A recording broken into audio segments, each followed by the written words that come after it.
Okay. Okay. Okay. I look live. Howdy.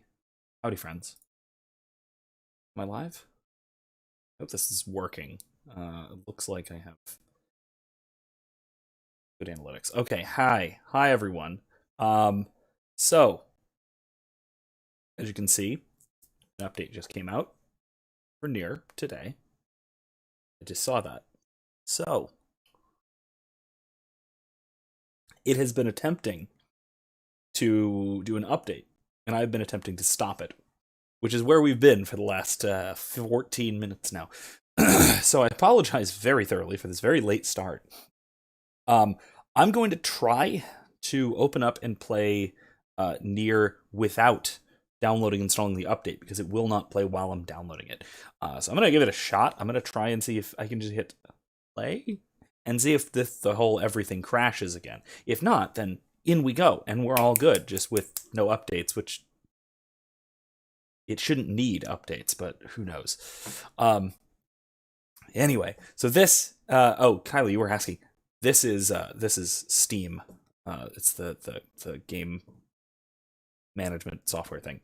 OBS is my if I refer to that, that's my recording software. It's doing this.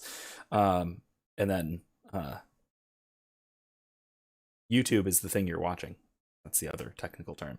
Um, not that you didn't know that, but I've now, to be fair, I've been accused of being very condescending over the last recently. So I don't want to get into that again. So, so Kylie says, doing better. My boyfriend surprised me at work today. Cool. He's been driving back from Ohio and brought me a candle and peaches from Georgia. Cool. Very cool. I Georgia peaches are really about the best present you could really ask for. No, no, no, no, no, no, no. If it didn't freeze, you can now see this 5 hours and 53 minutes. Oh God, locked by Steam, can't be updated. Oh, good. So it'll stop now. No, don't update Red Dead. Oh my God.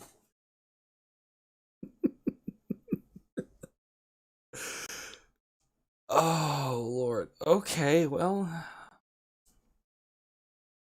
it looks like we might not be playing Near tonight. What did I do? It's not my fault this time. I would say. I mean, I know that sounds like it sounds like a cop out, but ah, jeez. I don't know if there was a bit of a freeze there. I don't know if you guys saw this. Um, you love the chaotic energy of my stream just breaking down before our eyes. Yeah, okay. Thank you. Thank you for that. Yeah, it's time for random game time. How about that? Let me just peruse my Steam library and see what I have downloaded. We'll just do that and chat about stuff because and tonight's stream will be retitled. Actually, you know what? Right now, random stream. Yeah, if you wind up refreshing, it'll fix that and I'll get rid of I'm going to change the description to hello friends, fans, students, etc. Tonight we do something. Save. That'll do the job. All right, let's see. All right, so I can't do any of these four, but that's fine. I probably wasn't going to be playing Red Dead anyway. Um, even if I could.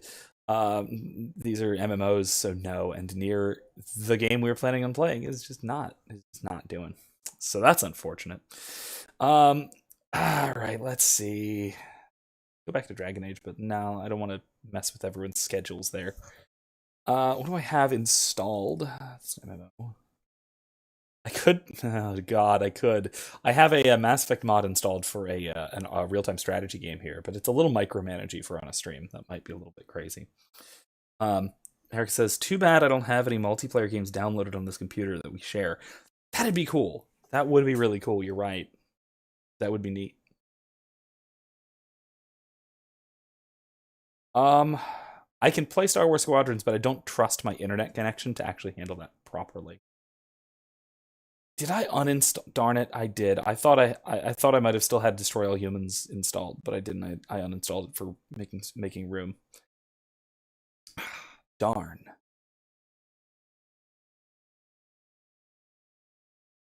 Hmm. I don't have much in here. I don't have much that's actually installed. Darn. I have other things on Origin and stuff, but kind of don't want to do Sins of a Solar Empire. Um, Although, I mean, it could be fun. I think I have the mod installed. I'm gonna give it a shot because why not? It'll give us something great to just sort of chat over for a while. I don't know if I'll go the full 3 hours. Not that. Settings.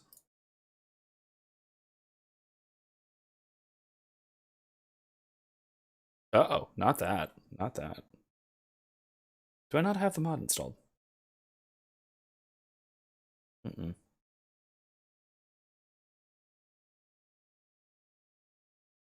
Maybe I do. Maybe it'll just jump into it properly. Because I'll be honest, I've never actually played the base game, so I don't know what it's actually like at all.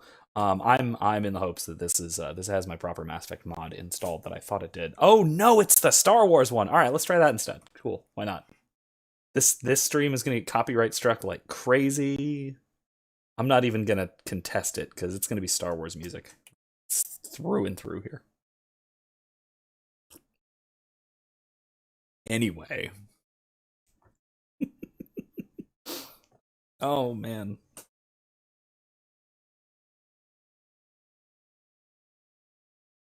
Oh, or it's gonna freeze. It might freeze. Oh no. Or it's gonna freeze. Oh Lord. As everyone came back from working from home today at St. Leo. It was more crowded in the office, but fun. Cool. Very cool.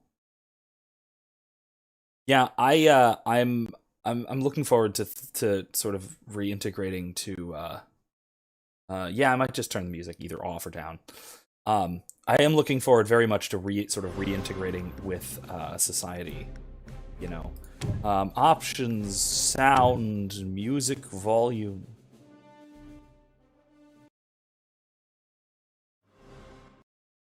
It's still there, but it's really low. All right, cool. That'll do the job. Um,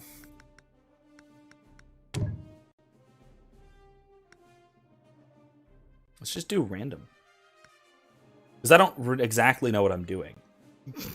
It's been a long time since I've done this. I'm just gonna stumble through this and chat about some stuff. But yeah, like I said, I am very much I'm very much looking forward to getting sort of getting back into things. This is okay. Human playing random team. Okay, cool. Let's do it. But yeah, I'm definitely looking forward to getting back into stuff in general. We've been pretty much out doing things and all that for kind of this whole time. But things being open as normal is, I mean, I'll be honest, it's hitting the schools and such late compared to everything else in Florida. And really, like most stuff in Florida has been kind of normal for quite a while now, pleasantly so. But you know how universities can be; um, they are politically of a certain persuasion, while also being extremely averse to legal threat. All right, where are these freighters? Okay. Oh, lordy, that's loud. Repair.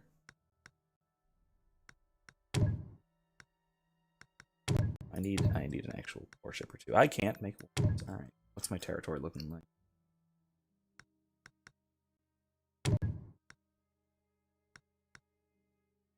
You know what? No, I have to pick a different option. This is going to be way too micromanagey for a stream. I apologize for getting you guys into it. Yeah, no, that's not working. Yeah, no, that isn't gonna work. That isn't gonna work. Sorry about that. Sorry about that. What I can definitely play without putting any thought into it at all, is old classic Star Wars Battlefront 2, so we can do that. That's always a good game too. So let's go for it. Why not? This is I'll just do a round or two of Galactic Conquest. That's always good. What in the world happened to all of my... hold on. Hello. That's you guys. Hi, you guys.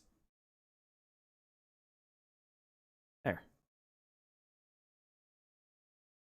OBS is gone, so I hope this is fine. All right. Yep, also, let's do this also here.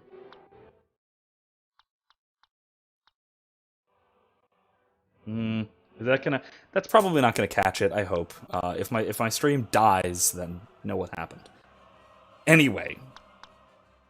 Headphones, I guess. Yeah, cool. Alright, sweet.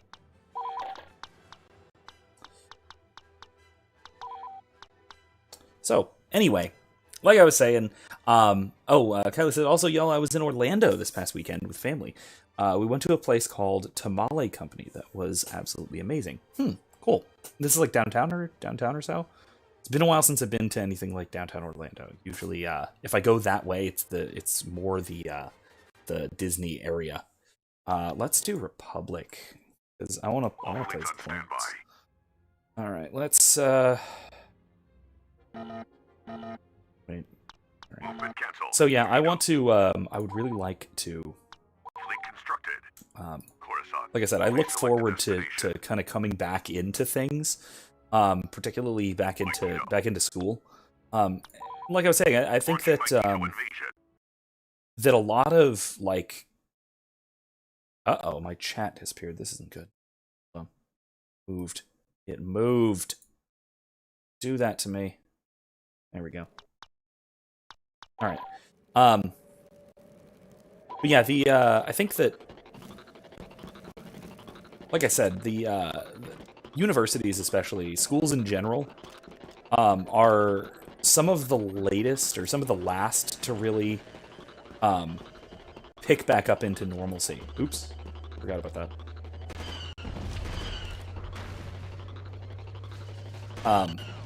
And there are reasons for that, right? Some of which are, ooh, jeez, that's not great.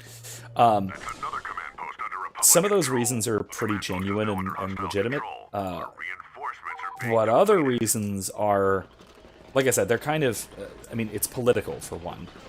And we all kind of know that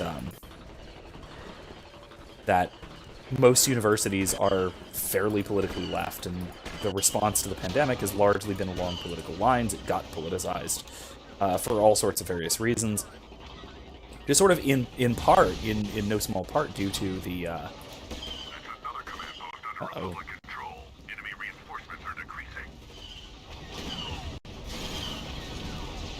This is absurd.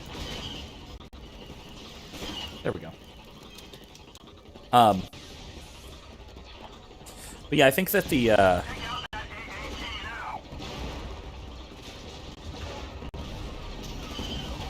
one of the in addition to the obvious political motives, right? Because the political motives are there and they're annoying and all that, but in addition to that, I think we should be more realistic, right? And also, I would say more charitable, and not simply attribute political motives to all of the things that universities have been doing the last year or two, a year and a half, give or take.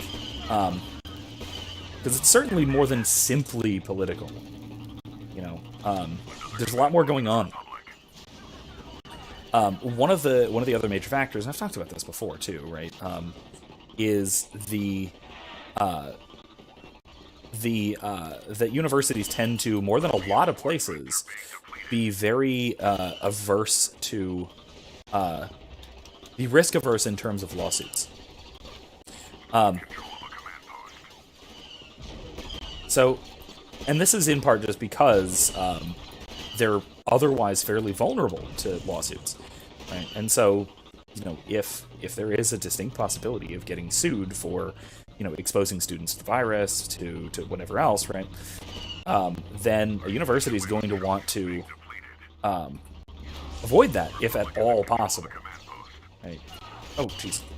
Hello, you.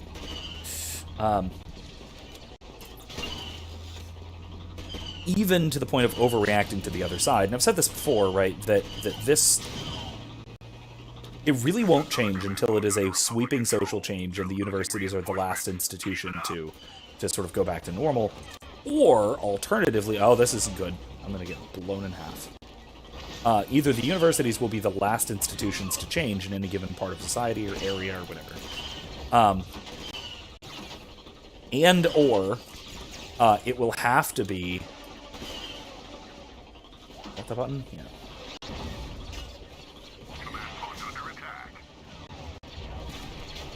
It'll have to be once the litigiousness moves in the other direction, right?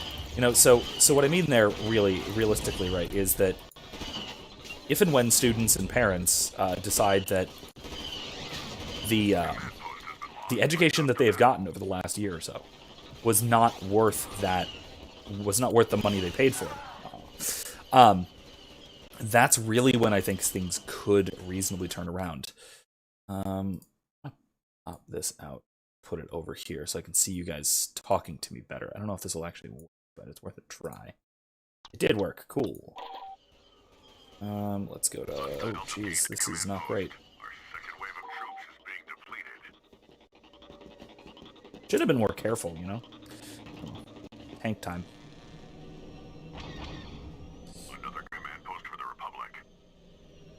The enemy has taken a command post. Our reinforcements are being depleted. Yeah, Kylie says I can't wait to see everyone again. Been missing people's faces. Yeah, absolutely. You know.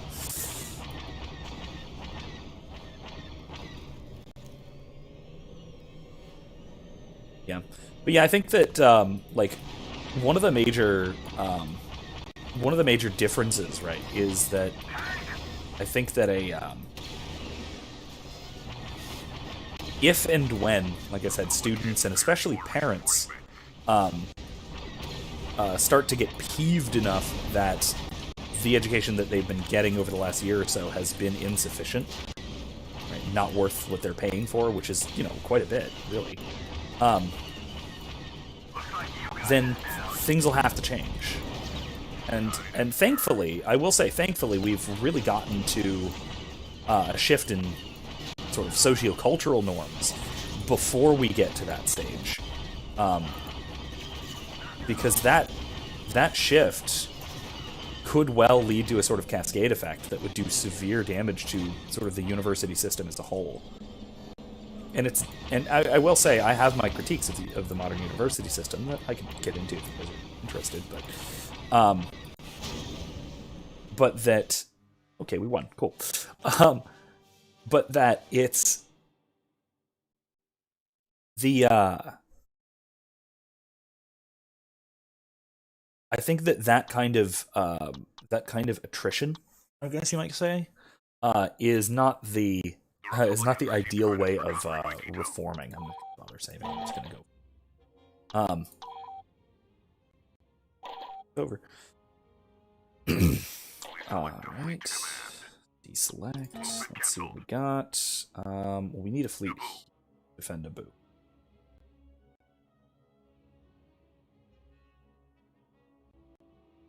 Tatooine. Tatooine. Naboo. Tatooine. Attack Tatooine. Select a unit to train. And I don't have the credits to train any of my other specialized troopers, so that's All fine. fleets awaiting orders, sir. Movement canceled. Anyway, but yeah, we I do certainly, like I said, look forward to Please select a Tatooine. to sort of getting back to things, and I'm glad it has happened more culturally. Right? It has gotten to the point of it is a cultural development rather than it being something that is primarily driven by legal forces, if you want. That said,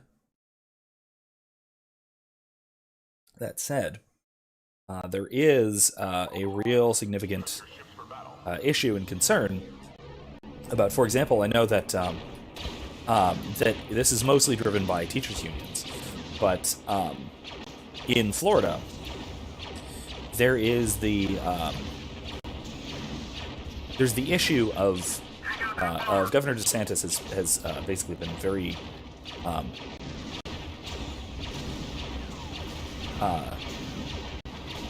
forceful, I would say, I guess. Been very forceful about the about state organizations in particular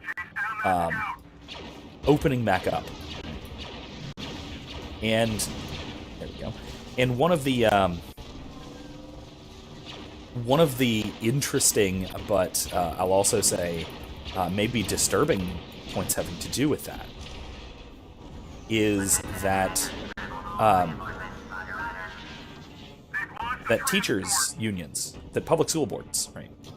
That public school boards and also the university boards, the boards of directors of Florida State universities. How do I land? I forgot how to land. It's been too long. Is it just... Nope. Nope, that's lock on. Oh boy, this is very bad. Forget how to land. There it is. Okay, that's bad, but fine.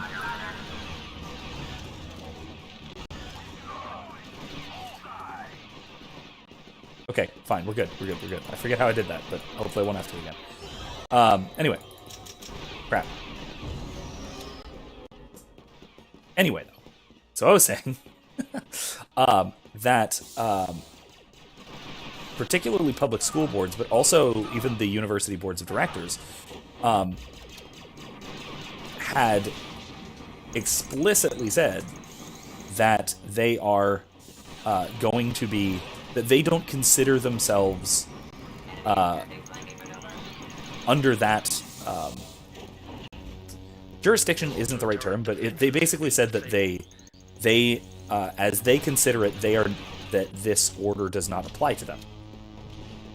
Right? That is one hell of a thing to decide unilaterally as an organization. An organization deciding unilaterally that the governor's orders, especially a state organization, deciding unilaterally that the governor's orders don't apply to them, that is effectively a rogue organization. Oh, jeez, they got our shields already. Alright, that'll do it. But that's effectively, like I said, making a rogue organization, and that seems not a very good thing, you know.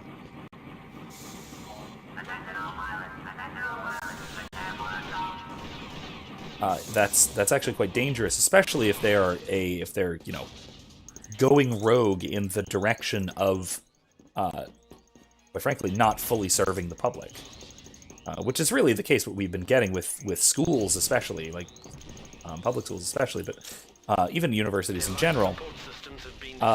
It is kind of the point where the, I mean, to be honest, I over the last year or so, I have not directly encouraged, but I have not discouraged my students from taking a year or a semester off. It can, I think, be a perfectly reasonable thing to do given the circumstances of the last year or so. I know, especially this was especially the case when I taught at the Honors College last year. I still have to figure out what's going on with the Honors College this year, if I'm going to be there at the University of South Florida. But I think the largest sort of tragedy of it all, tragedy to say the least, I might go so far as to say even the sort of the greatest criminality of it in some ways, because this was in large part done to students from an identifiable cause and all that, right? That I think that the biggest harm done there, particularly for honors college students like at USF, that this is in large part. No, you don't. Darn it! I wanted that. Wanted that ship. We'll be fine. I just need to clear this hangar a little bit. But yeah, I think maybe the largest part of the problem is that for the Honors College, right, for Honors College students, one of the biggest things that makes the Honors College worth attending, uniquely worth attending, is its interactivity, its community. And without that kind of a community, without the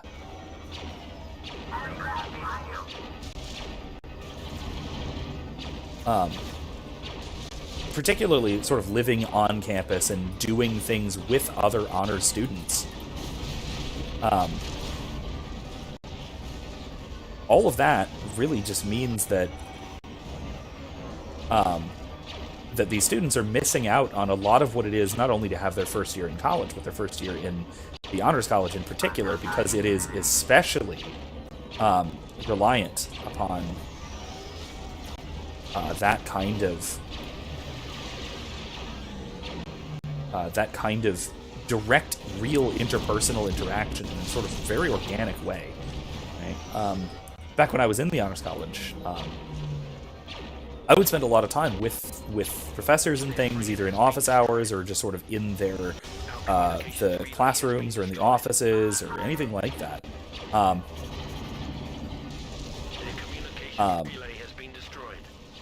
Primarily just because it was a sort of contact with academics on a not quite a level playing field. That's not quite right, but in a real genuine way, in the way that sort of just becomes in a way that naturally develops organically into the kind of interactions with other fellow academics that you get in grad school and beyond. Right? That was a one of the most significant factors in what made the Honors College that I was my Honors College experience in particular, that was what made it so significant, and that's part of what I want to sort of pass on, if and when I do, if and when, you know, those circumstances in which I teach there. That's one of the big things that I want to you know, give to current students. I want to give them this ability to interact in this way with this is not great. With their fellow academics, right? Whether that's fellow students, just sort of the organic conversations that happen in the hallways and you know, in the offices and in the classrooms and whatever. And it's the kind of thing that we also had a great deal of, and to great effect, last year, the year before all of this nonsense. Where, you know, a lot of my students would just kind of chat with each other, and they knew each other very, very well, and they knew me quite well, and we talked about stuff out of class and all kinds of things like that. The kind of thing that you can't really do virtually, and things that were actively discouraged during the lockdowns. It was very actively discouraged for students to even just meet up with each other and talk about class. I, of course, the entire time I was trying very hard to sort of re-encourage students to talk with each other, to meet and hang out and, you know, be students. Be a little bit normal, you know.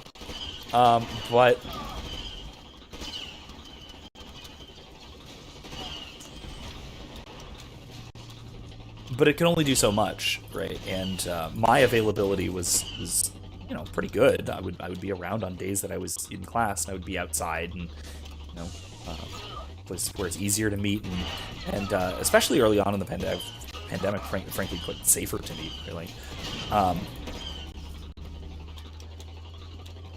But, you know, long term though, I think we will see a huge problem with, especially the longer this lasts, the worse the problem will inevitably get. But we will probably see this huge problem of a kind of lack of student interactivity and interaction and mutual support and all of those things, as a result of students being effectively cut off from one another for the better part of a year. Or actually, I mean, at this point, realistically, it will be something like the better part of 2 years. Oh.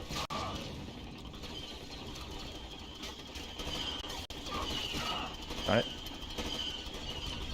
I'm out of practice with this game. I've been playing the new one, which I don't...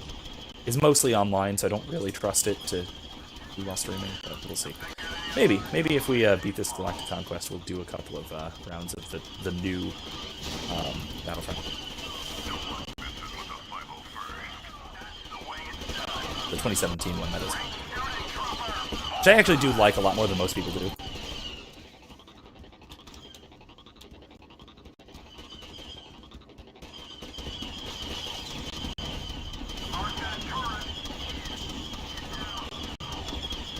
Yeah, I am certainly looking forward to something like a return to normalcy that is beginning to happen. Also, I'll add, on that note, England, in wonderful news, England has celebrated what they're calling Freedom Day today, which is the final, hopefully final, unless some of the worst people in the world get their way, but the probably final elimination of the remaining restrictions, legal restrictions in England. Of course, not the UK in general. Right? This does only apply to England in particular. But that's a hell of a lot better than nothing, if you ask me. It seems a little ironic to me that England in particular, the sort of seat of governmental power in the UK, would be the one that that is first and foremost in the easement of restrictions. But whatever, I am not going to complain at all. So if anybody does happen to be joining us from England, happy Freedom Day.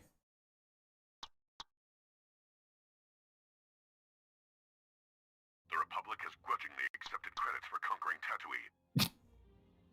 Grudgingly accepted credits. Oh, geez. All right, let's. That's it. End turn. Cool.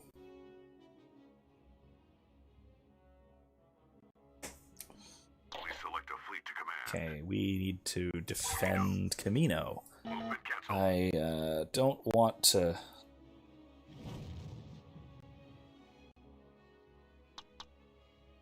I don't want to have. Can I build another fleet yet? I don't have the credits for it, do I? Camino. I can kind of indefinitely do a space battle. Geonosis. Way more easily than I can defend Camino. But I would like to take Geonosis. Tatooine. Please select a Camino. Yeah, let's do that. They're going to attack, so space battle, let's defend. Cool. Anyway, though, like I was saying, I'm very glad to see that that England is less of a joke, a little bit, even if it's just a little bit less of a joke. England is finally less of a joke.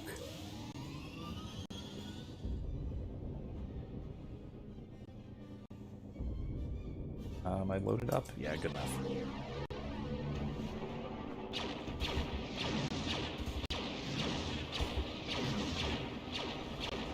Take out that fighter.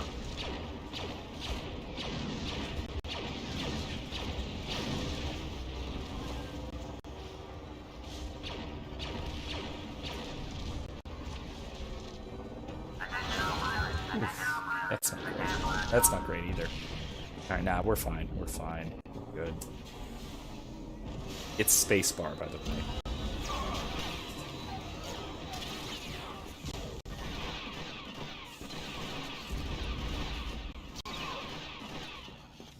Takeoff and landing.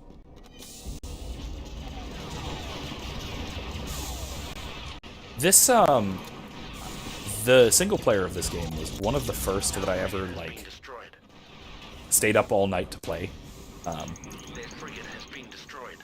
Oh crap. Shouldn't have planted that while reloading.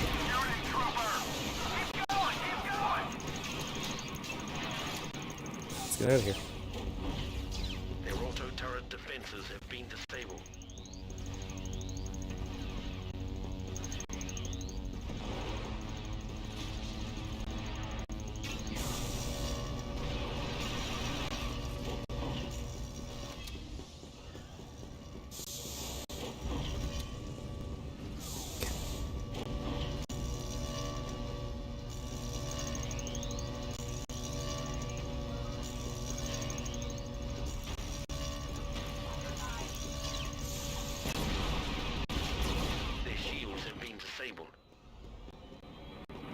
Anyway, another actually something that has come up lately. I don't want to go into any details for propriety's sake, but something that's come up lately and has brought to the forefront a particular sort of pet peeve of mine. Uh-oh, this isn't good. There we go.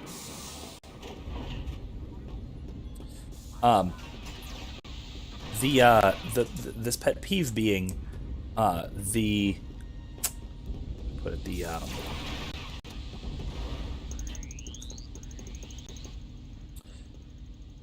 kind of what I at least take to be the basic assumption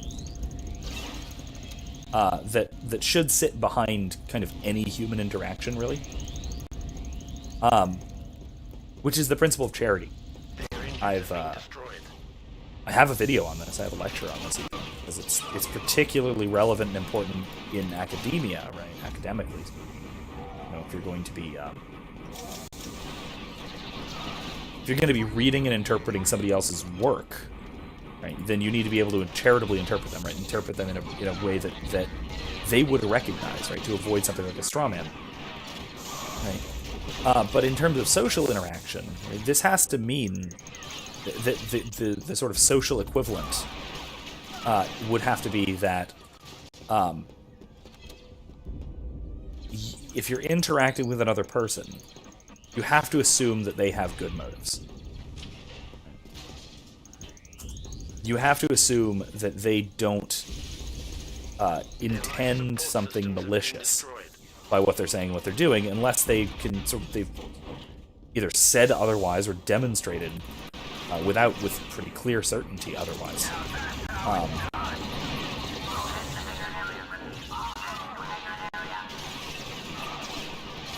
Probably, yeah, okay, that's what I thought. Go back to my hangar so I can get a All hands to battle stations. Repeat. All hands to battle stations. I will say also, though, it does bug me a little bit that the V-Wing is the bomber in this game. Our bridge has been destroyed. Oh, jeez, that's not great.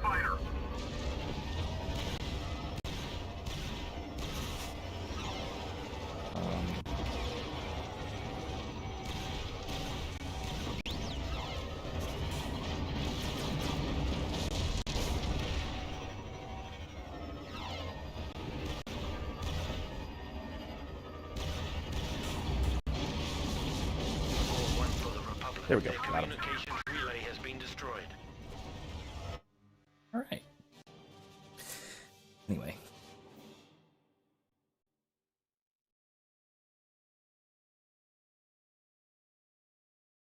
Okay. All right.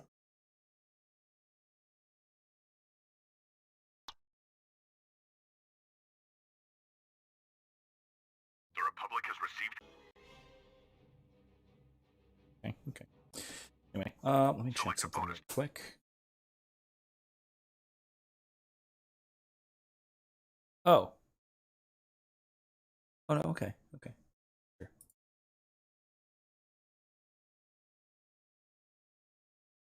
There with that. There. That'll work. We'll do the job. Hopefully it stays in place. Nah, it didn't. Didn't at all. All right, well, I'll live. No, do a bonus. All fleets awaiting orders, sir. Movement canceled. Okay, let's make a new fleet. Sure. Fleet constructed.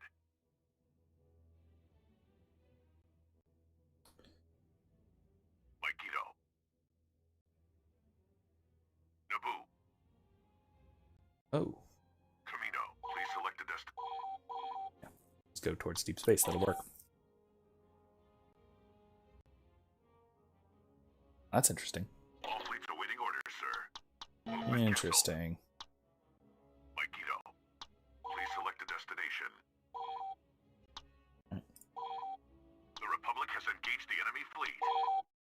Anyway, so unfortunately, there isn't a lot of philosophical stuff to talk about in old Star Wars Battlefront 2, but I can still chat about things.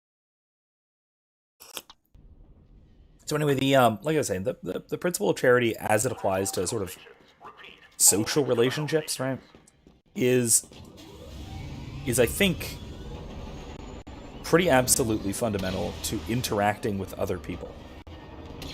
Right? Because if you're going to interact with other people, you kind of have to operate under the assumption that they have the same motivations that you do. Right? And most of the time, under reasonable circumstances, if we're adults interacting with other adults under, like I said, most reasonable circumstances, what that will mean ultimately is that the other people around you have benevolent motives. Right? Their intentions are not to cause you harm. They're not to undermine you in any way. That was bad. Try this again. There's another one. It's okay. Don't worry. We have another gunship.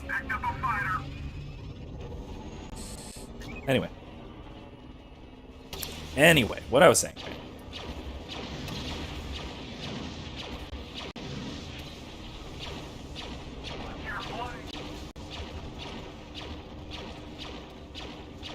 So I think that that under most circumstances, this probably doesn't need to be said. It probably doesn't need to be clarified that I don't mean you harm when I say something. Right? But it is an assumption to sort of keep in mind. It's something to keep in mind when you are interacting with somebody, that it's always best to assume good intentions. Right? Unless they basically prove otherwise, you should probably assume that they mean well. Because they probably do. And if they don't, then you can, of course, correct that assumption eventually. Hopefully rather soon, right? But by that point, there will be sort of, evidence that what they intend is something bad, wrong, and malicious.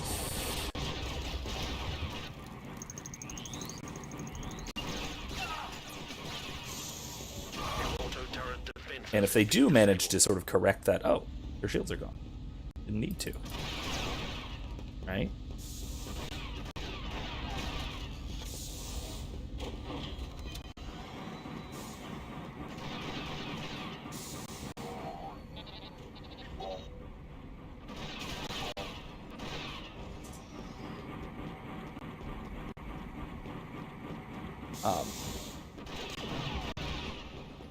But I think that this is kind of the sort of primary assumption that we kind of have to have when we're interacting with other people as people. Particularly, interacting with adults as adults. Right? It's kind of the more or less the fundamental assumption that makes a society, rather than simply a collection of atomized individuals. Right? We can have sort of baseline assumptions about each other's motives, because we assume those motives are the same as ours, and we, if we're interacting in a society, have benevolent motives, right? Or we ought to.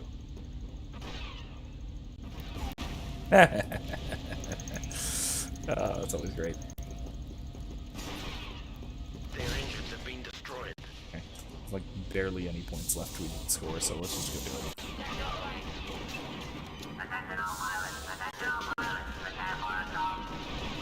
Score 1 for the Republic. Got him. Okay.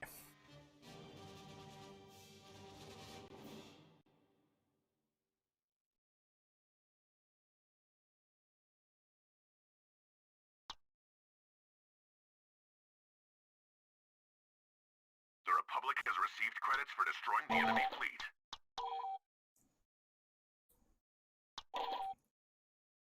For those of you who are here for Nier in particular, and have stuck around, first of all, thank you for sticking around through this mess. But second of all, so first of all, thank you for sticking around, if you have. But either way, I'm very, like I said, I'm very glad. I'm very sorry for the mix-up. I will make sure this is resolved by next week. Well, I mean, unless, of course, there is another update just before we ordinarily would start streaming again next week. which I suppose is a a remote possibility. I didn't expect Nier Automata to have updates at this point. Who knows? We've got fighters! Oh, Kyler's asking what's happening. You mean just generally in the game, or what I've been talking about, or what's up? Because in particular, I've been talking about the principle of charity as it applies to sort of human interaction. And actually, this kind of seems like the kind of thing that would be fairly relevant to your expertise in psychology, right? That this problem, I think, is pretty fundamental to issues surrounding miscommunication. That miscommunications tend to happen when we assume one another's motives, particularly when we sort of attribute a malicious motive where there isn't one. I assume that what you're saying is meant as a dig, or that you're out to get me, or whatever, when that is not the case. Now, you can correct me if I'm wrong. I assume that this is a pretty significant and common, widespread problem, just because I see it so very much. Now, this could just be because I am sort of tuned into seeing it. That's a possibility, I suppose. But it seems to me that this is a pretty fundamental problem with people interacting with one another, sort of taking one another uncharitably, if you will.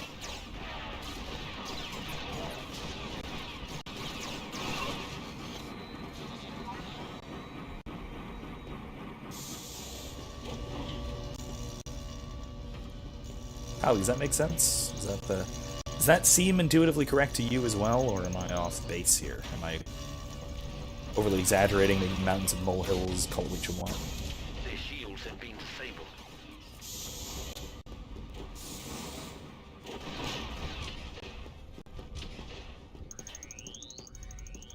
Ellie says, I like the new chair. I was going to say something last Monday, but literally had no energy to interact other than watching the stream because all that's been going on. Yeah, I know. I don't blame you at all. Yeah, I like it too. I actually like it a lot.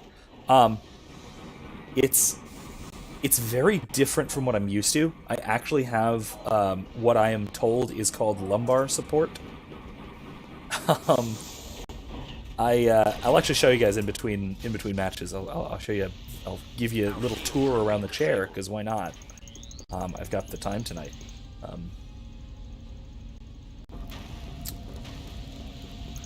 But yeah, I'll give you guys a look at the chair and see how this thing operates. It's very different from what I'm used to. You guys know what I'm used to. I'm used to a not particularly well designed or ergonomically designed, but very nice and plushy chair from like 1960. So a properly designed modern chair with the proper modern accoutrements is not at all what I'm used to. Overall, I have to say it's mostly better. With one exception, maybe, and one thing that I'm just still not not quite used to. But I could easily and happily get used to it. I will, I'm sure. Yes, I agree with Erica. It is very comfortable.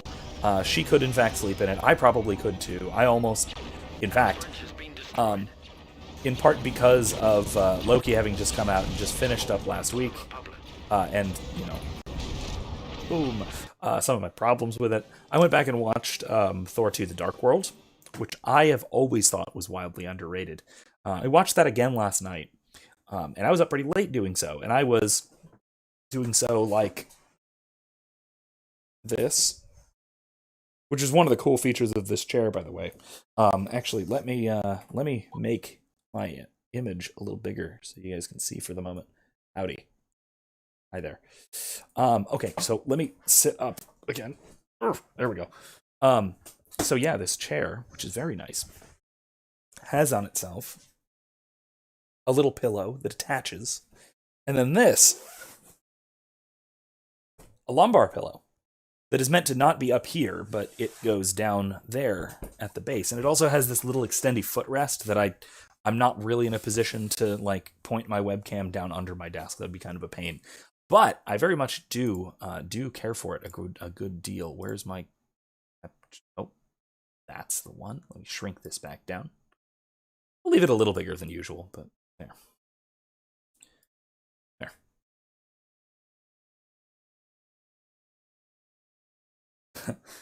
He says, y'all, I want bean bags in my room so I can just curl and sink into them like beanbag chairs. Yeah, actually, it's funny. Funny you should mention that because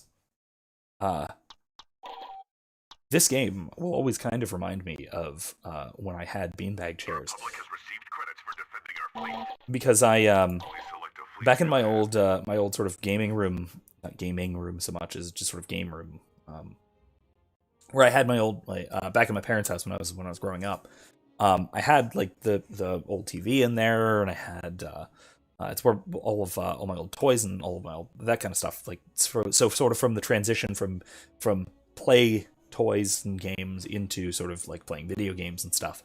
I had a pair of beanbag chairs there, and one of and that was actually one of the first times when I darn, I'm not going to go to Kashyyyk yet. But that was actually, like I said, one of the first times that I was up all night playing a game was beating this game in particular in co-op mode with a friend of mine in those very beanbag chairs. It was great. That was a good time. I could go beat Geonosis, or I could just move to Naboo. I don't want to attack Kashyyyk yet. I need rocket launchers. Let's go to Naboo to defend it, and they'll probably attack from there. I had a guess. Afterwards, we'll attack Heath. Whatever that is. Oh, they're attacking our fleet in deep space. Cool. Let's go do that. Sweet. But yeah, like I said, I do like this chair a great deal. The two weird things. One, I don't know how to. I'm only just barely getting used to the whole lumbar pillow thing. Because, like I said, you've seen my old chair, that monstrosity of a thing. I'm not used to having anything even remotely resembling lumbar support. I had a cave down there. It was basically just an empty cavity between the seat and the seat back in my old chair. So it's a huge change to have proper lumbar support on a chair, to the point where I don't quite know how to place it and what to do with it, really. It's a little strange. It's a little strange to me still. Not really strange. I'm getting used to it gradually now that I've had the chair for a good 2 weeks or so.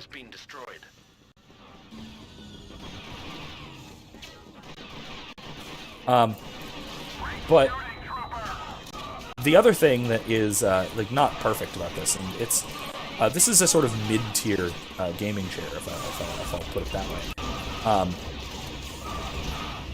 It is quite nice, but it's not like it's not a PewDiePie chair, you know. Because I'm not going to spend $699.99 on a gaming chair. No, thank you. I have, you know, other things that I need to purchase from time to time. So in any case, though, right? It's oh, jeez, this is getting very close. There.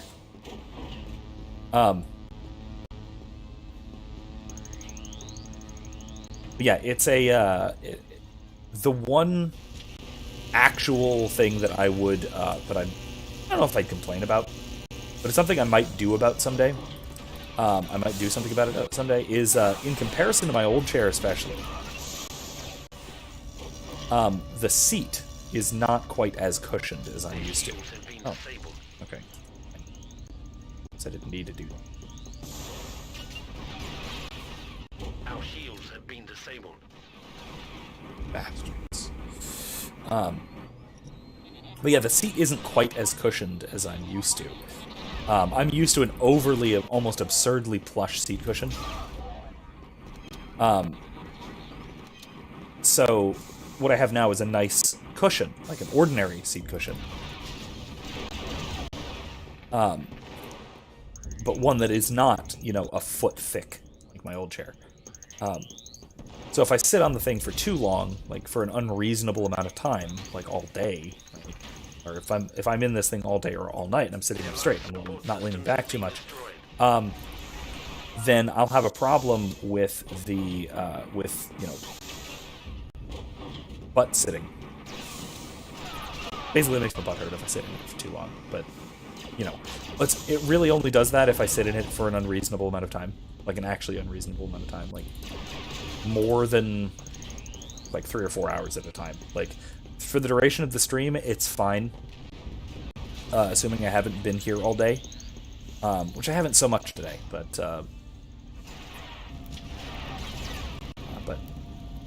one thing that is a little bit of a related problem, I suppose, is that the whole butt hurting thing gets all that much worse if I can't move around and shift around. And one of the funny things about that, one of the very things that are quite relevant to my life that makes that particularly difficult, is that there are circumstances in which I sit in this chair for fairly extended periods of time, several hours at a time at least, in which I cannot move.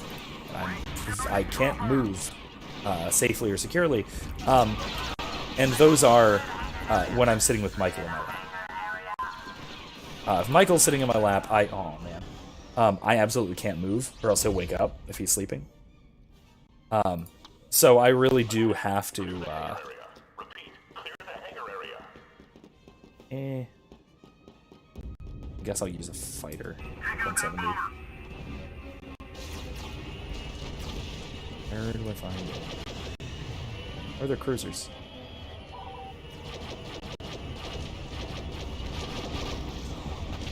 Oh, that was awful.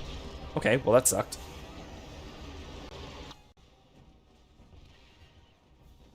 Never mind. Anyway, but yeah, if Michael's sitting in my lap, I have to be very nice and still.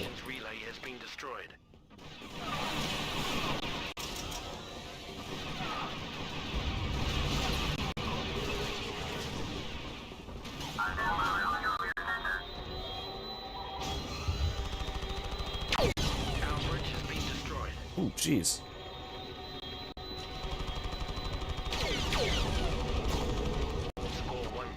Got him.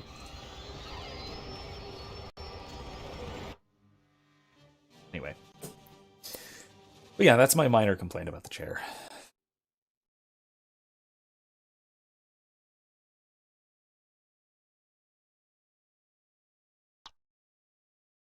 Anyway, going back a bit, tracing back to what I was talking about earlier. Kylie, do you have thoughts about this? Dago. It's always kind of rough, but I think we can do it. Yeah, Kylie, do you have any thoughts about this, about the principle of charity as it applies to sort of, you know, social interaction? Because I think, like I was saying, I think that the assumption that that the person you're interacting with is interacting with you on a benevolent basis, right? That we're not out to get each other is kind of the fundamental basis for human social interaction. So without that assumption, you know, people can have really, really gross miscommunications. And I think that it's probably the... Oh, that's a good idea. That is a good idea. I will get to that, yes. I think that is probably the biggest issue in sort of social interaction. Oh, jeez.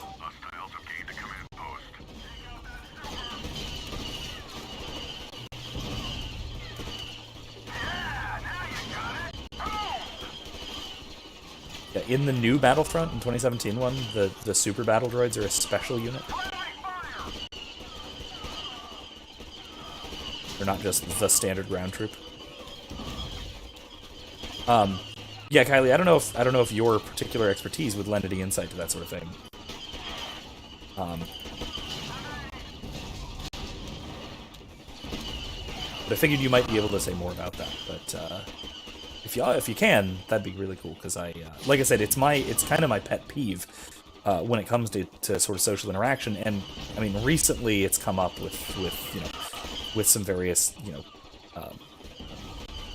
social drama that I've been dealing with recently-ish. But I think that it is really the one of the more prominent sources of interpersonal problems and of miscommunications and such. Kylie says, like, interaction is on the basis of the other person not having a personal vendetta against you. Yeah, or at least that is the assumption, right? That we ought to assume that we each have the proper motives, right? That our motivational structures, when we are interacting with one another, that you should assume that I don't want to hurt you, and I should assume that you don't want to hurt me, right? That should be the sort of basis for, interpersonal interaction. Oh, geez, that's not good.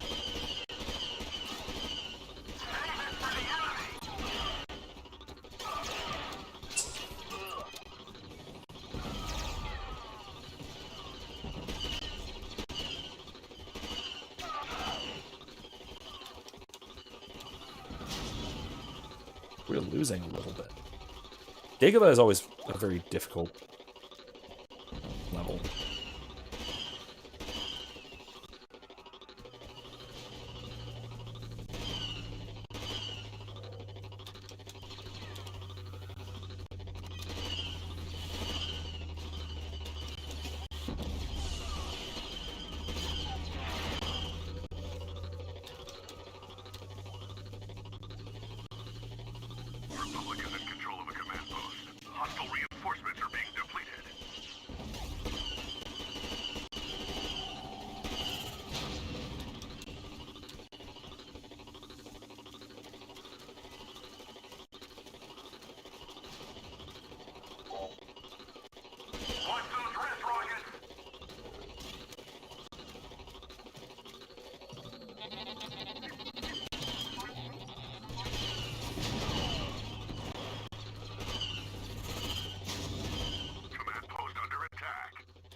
Yeah, Erica, what do you think? Am I? You know what I'm talking about. You know specifically what I'm talking about. Am I? Excuse me. Am I explaining well enough? Let's throw a grenade. Command post under attack. Battle is ours. Command post is now under hostile control.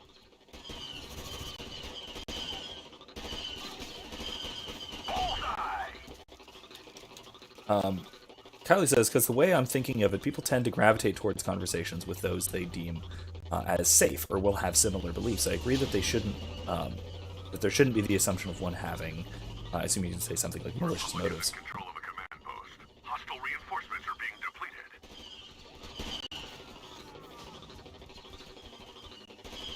Command post is now under hostile control. Enemy reinforcements are Got it. decreasing. Ooh. Hello. A wrist rocket almost got me.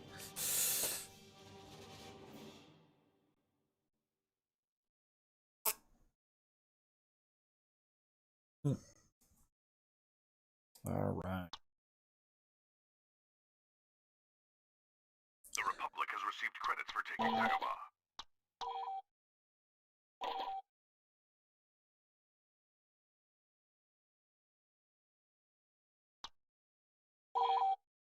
Jeez, I don't know if you guys can hear that. Michael found a flute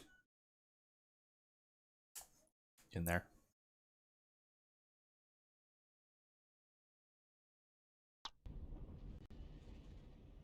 All hands to battle stations. Repeat. All hands to battle stations. Let's go.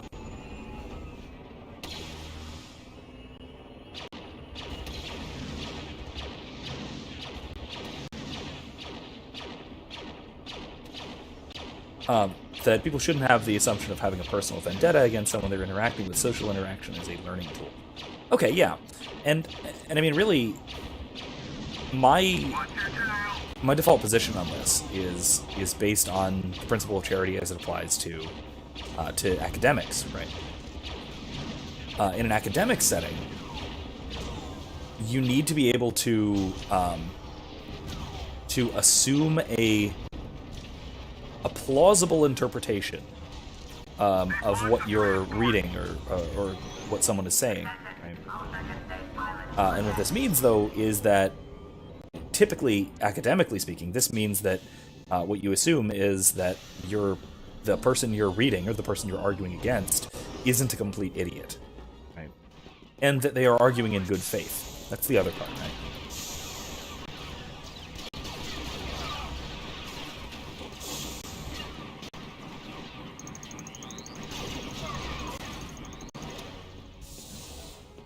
Yeah, so if you don't assume that the person you're arguing with or the person you're talking to is arguing in good faith or has proper intentions, right, for the kind of conversation that you're having, then you're not really going to be able to communicate. And that particularly applies to academic discussions, right? Because in an academic environment, you should assume that both of you are not idiots, right?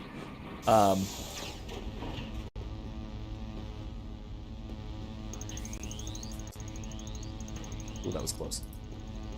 Almost fell into the fan blades.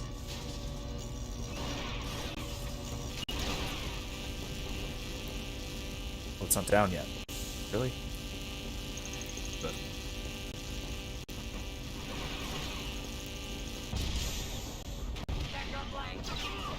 Their shields have been got him. disabled. All right.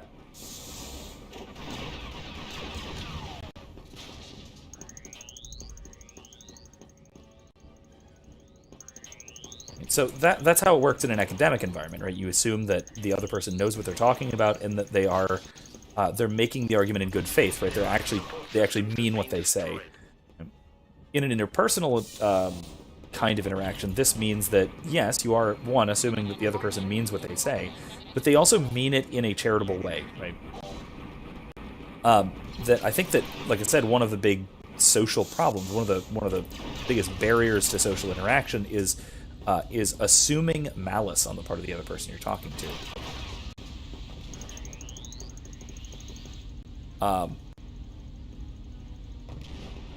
It's also, Erica, it's fine if you cannot stop him. It's still cute. Even if they can't hear it on the stream. This is a kind of goofy, casual stream anyway, so it doesn't matter. It's fine. Their engines have been destroyed.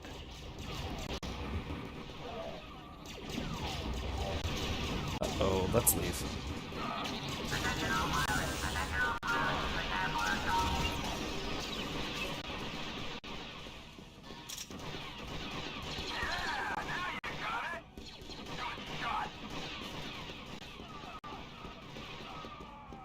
There's a bomb. Darn it.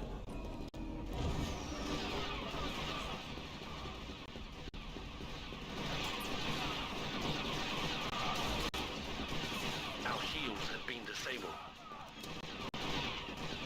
Keep up the assault! All pilots report to the hangar area.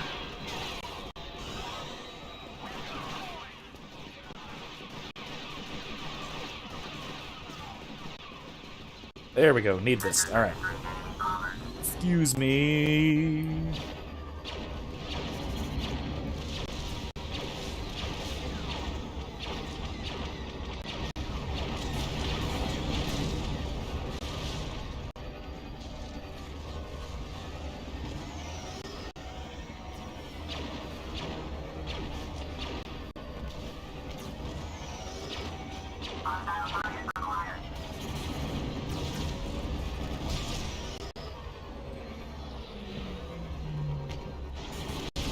Their frigate has been destroyed.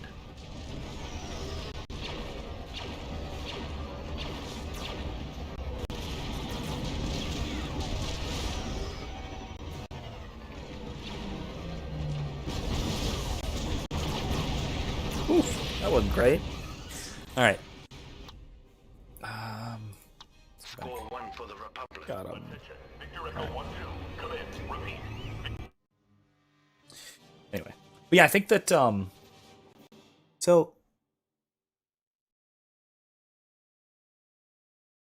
yeah, I think that it becomes a kind of it makes it more likely for conflict to arise when we assume that there is a conflict going on, you know.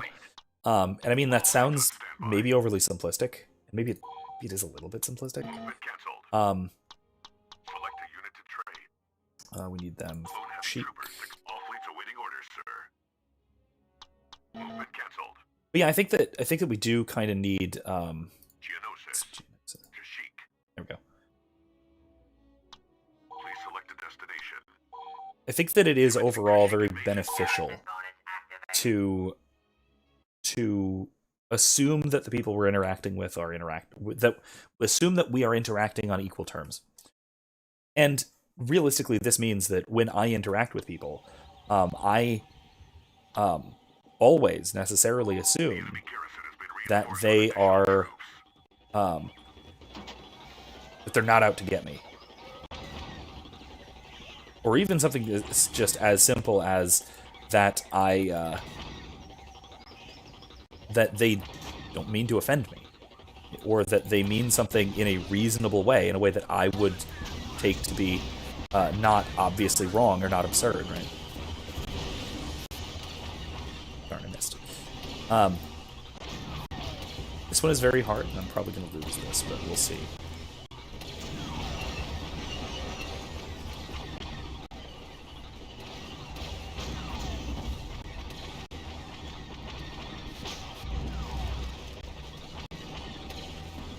But yeah, I think that is kind of key to social interactions, and in large part, it's kind of key to I would say emotional regulation as well, right? If you're going to assume that somebody is means to offend you, it'll be a lot easier for them to actually do it, right? This actually, I mean, theologically speaking, this kind of comes back to think of St. Paul, right? It says that if somebody insults you or somebody hurts you, to basically to accept their compliment in return, accept it as a compliment, and that it is as if you were heaping hot coals upon their head. And this is actually true, right? So if you and this jives well with Stoicism as well, right? So if somebody insults you, or you can be pretty confident that they're trying to insult you, and you take it as a compliment, right? If you interpret it in a kind way, in a way that's either complimentary or neutral or maybe critical, but not, for example, that the person trying to insult you by saying, say somebody were to insult my hair and say, and point out that I'm going bald at the part of my hair, maybe, which is kind of true, and I'll say, oh, thanks for letting me know. What do you think? Do you have any alternative style tips that you'd want to give me, or what do you think I should do about that? Should I change how I part it? I mean, I've tried parting it in the middle. That kind of works. And then at that point, they have no idea why you're not taking their insult as an insult. Because if you take it as a constructive criticism, or if you take it as a compliment, or like if somebody says, "Hey," makes fun of me for going bald on the sides of at my part, that kind of thing. It's genetic. If I were to say, "Oh yeah, I know," it makes you look older and dignified, doesn't it?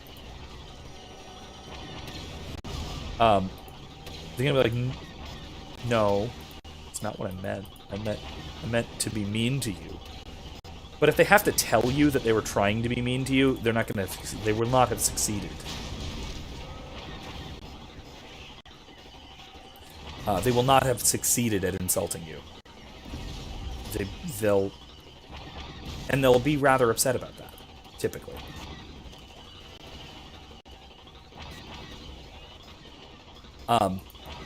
This also, like I said, can prevent misunderstandings, right? If you don't intend something to be, mean or harmful or whatever, somebody assuming that you do is probably going to, again, this is from experience, well, recent and otherwise. If somebody assumes that you mean something that is malicious, right, in whatever way, whether that is, explicitly harmful, insulting, whatever, then they're going to interpret innocuous things that you intended innocuously. They're going to interpret them as harmful, or at least insulting. By contrast, if you have this assumption that what somebody is saying is not meant in negative terms, is not meant in a negative way, then you're kind of,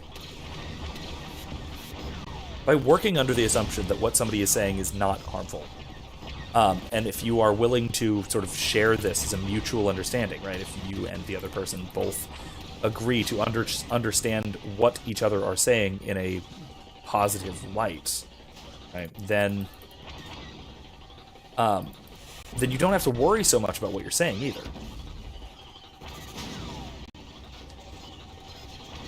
You're less likely to accidentally insult one another as well. Right? If you're ready and willing to accept what someone says as complimentary, or as neutral at least, then the chances of accidentally insulting one another go radically down. Uh-oh. This is not great. Still winning, but not by much.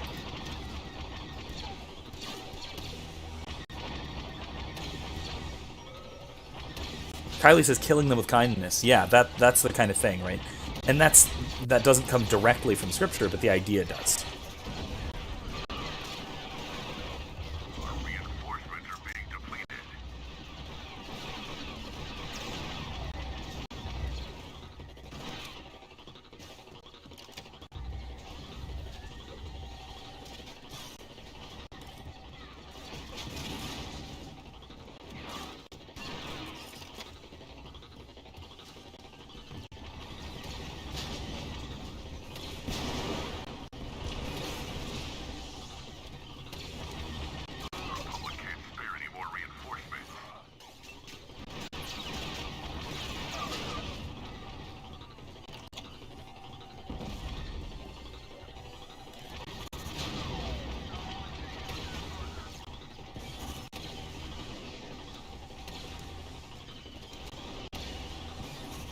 Darn it.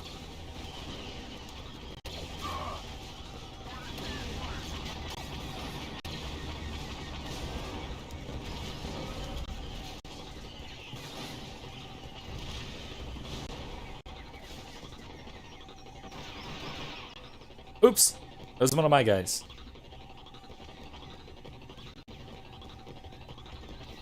I gotta get down here.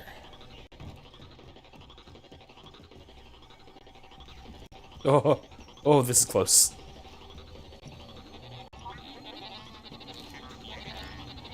Anyway. That's another command post under Republic control. That's another command post under Republic control. Enemy reinforcements are decreasing.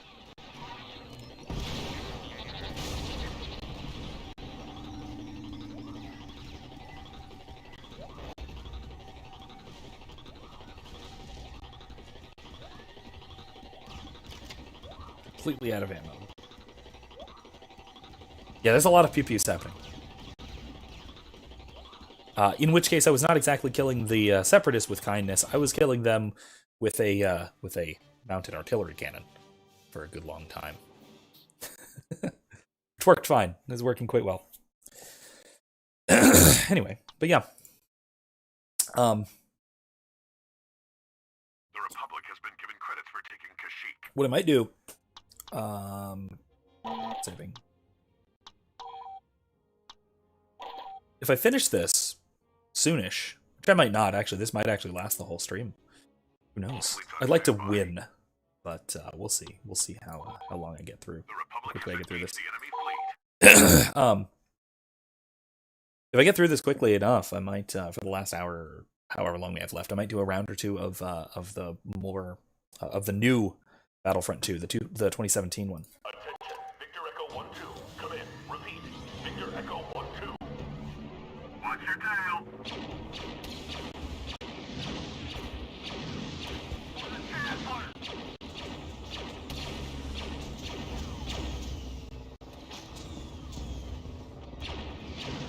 Oh, I missed.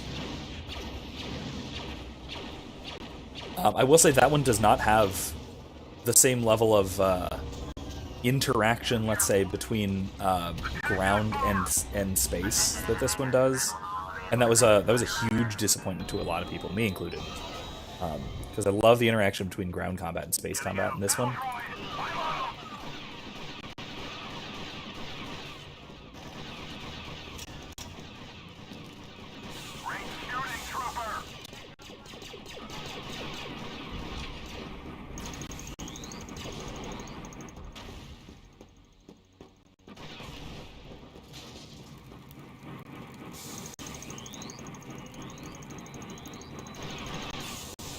Their auto-turret defenses have been disabled. Okay, Andy.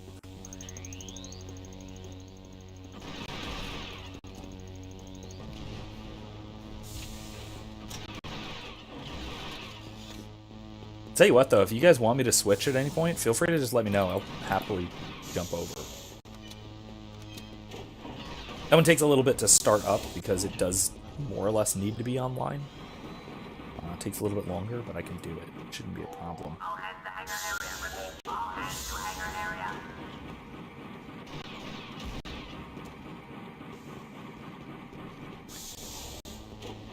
Yeah, like I said, I actually kind of like the new one better mostly. There's a lot more differences between the different troop classes, and like there's a bunch of different weapons, and it's a lot more diverse. And obviously the graphics are way updated. So there's a lot of benefits. There's a lot of good things. A lot of good things about the new one. I think it doesn't get enough credit, partially because, to be fair, when it first came out, there were a lot of problems with the 2017 Battlefront 2. Our shields have been disabled. Not the least of which was that its over-reliance on like microtransactions and other sort of really predatory consumer practices, you know? But it has pretty much gotten rid of all that. And has stayed in a very good, well-updated, playable state, to the point where I actually have a lot of fun with it.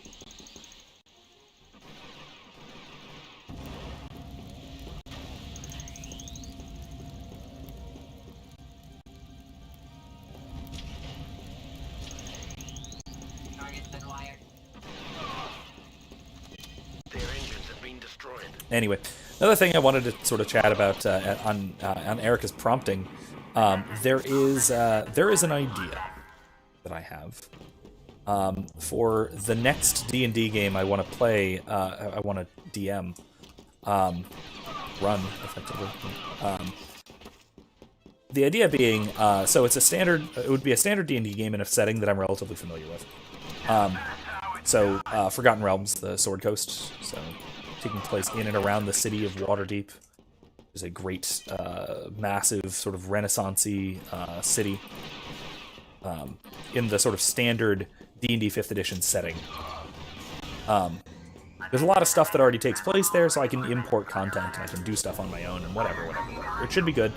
But then one of the interesting parts, the particularly interesting parts, would be.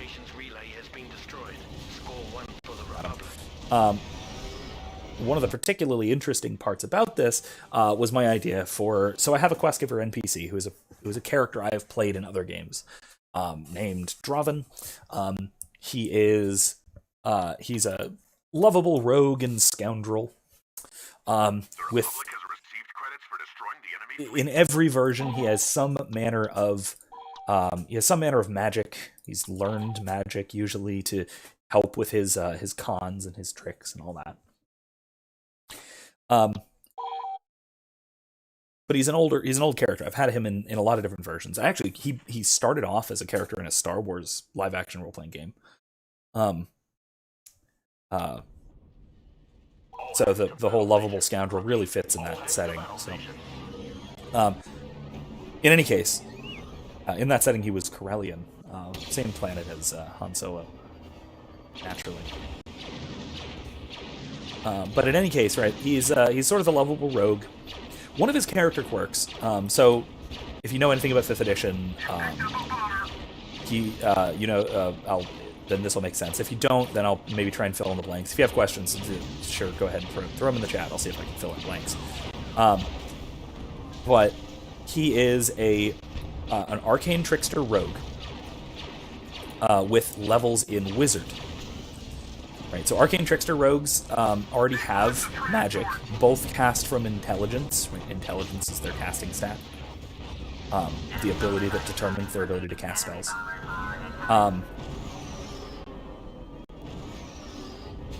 So he's an arcane trickster rogue, so he already has some magic at his disposal. Then he takes a couple of levels in wizard, and so he has spell books. So he learns spells by pairing them from a spell book. What this does is it allows him a little more versatility in his ability to use spells and cast magic.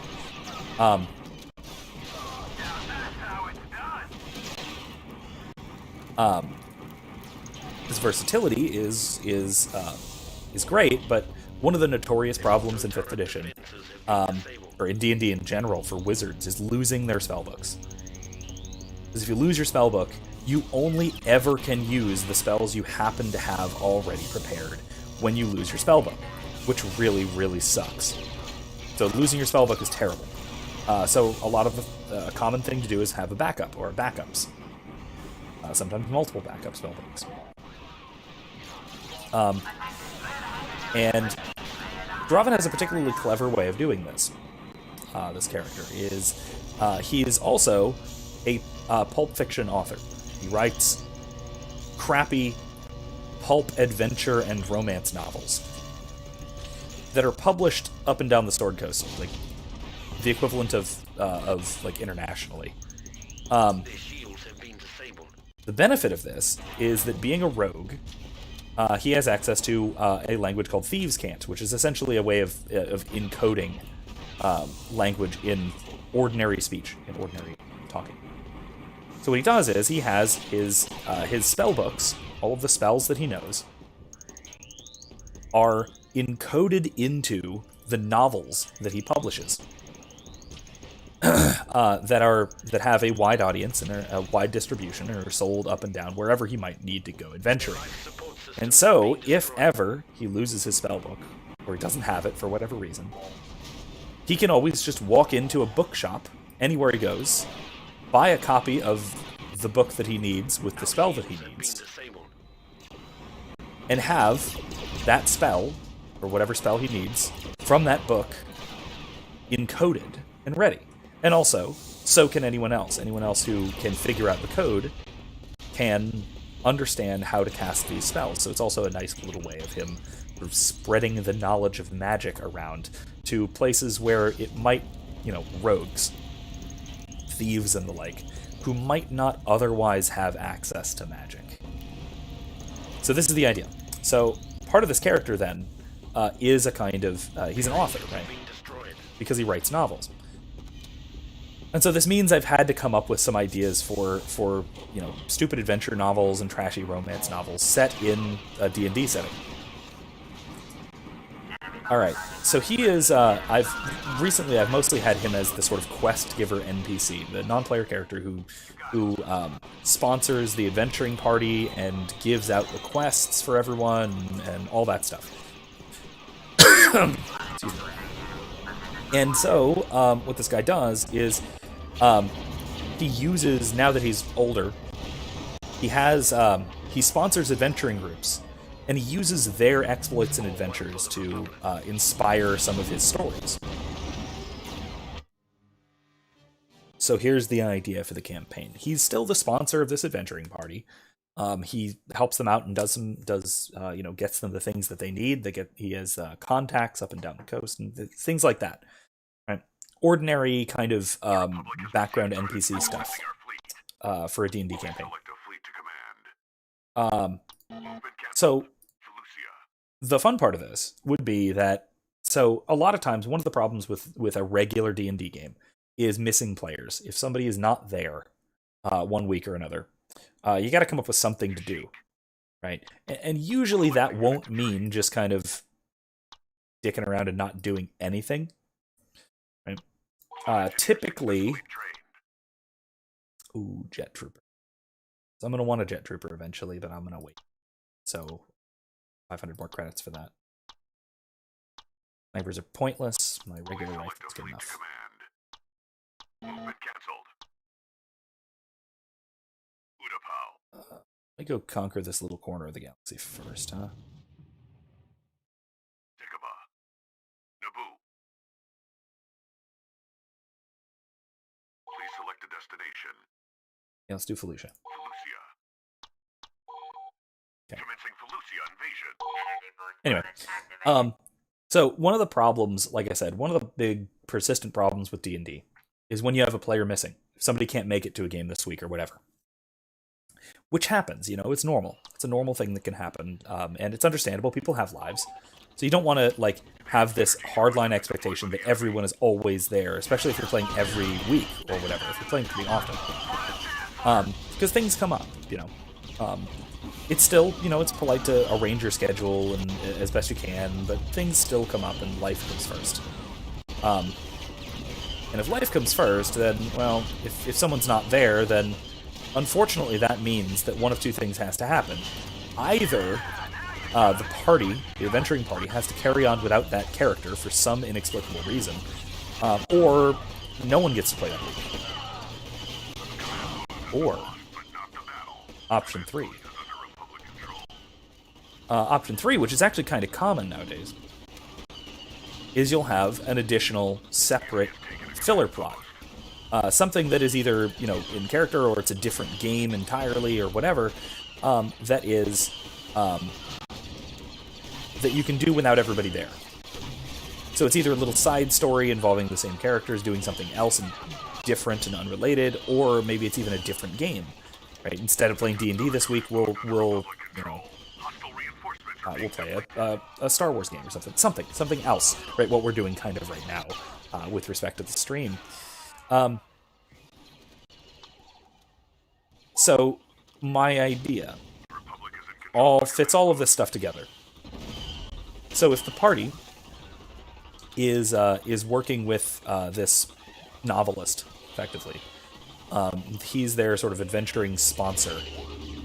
Come on, there we go. And if somebody isn't there, so we need to do some kind of a filler episode, if you will. One of the things that we could do, and this is my idea here, of the kind of key to the campaign, because most of this is actually pretty conventional. Like, a lot of this campaign is just, we'd just be, some people doing quests in a big city. That's not super odd.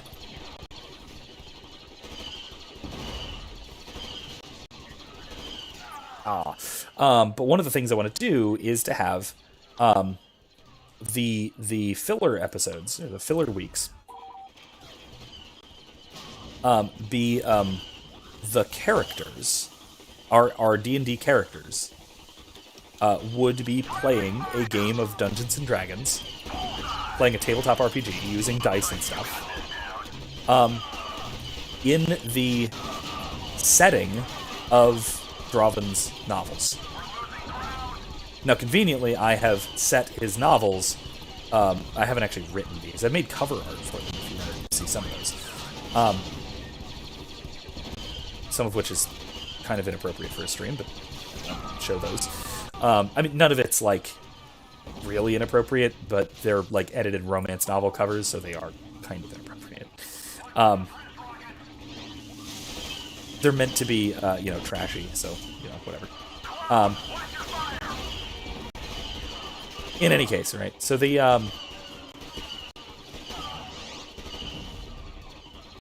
the idea is that the characters, we'd be playing in character. Our characters playing their own characters in effectively a game of Dungeons and Dragons. The characters who live in the city of Waterdeep in the Forgotten Realms setting would be playing their own characters in the Eberron setting, which is the sort of more mage punk, if you will, with things like, trains and airships and really high magic kind of thing. It's exactly the kind of fantasy, it's the kind of high fantasy that a fantasy setting would already would write about, I think. So, Energy boost bonus activated. yes, trashy romance novels. And also adventure novels, right? So like pulpy adventure novels. The kind of like my go-to example is always The Mummy. All hands to battle station. The Mummy is exactly the kind of pulpy adventure story that I'm talking about here.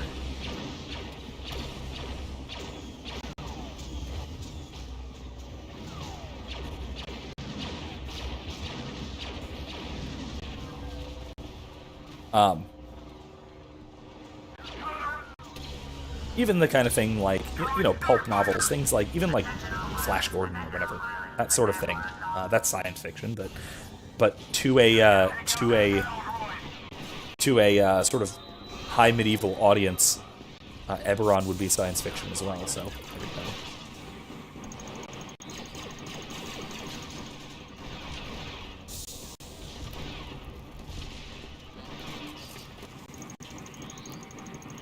But yeah, this would kind of be the thing, where everybody would be playing their characters as normal.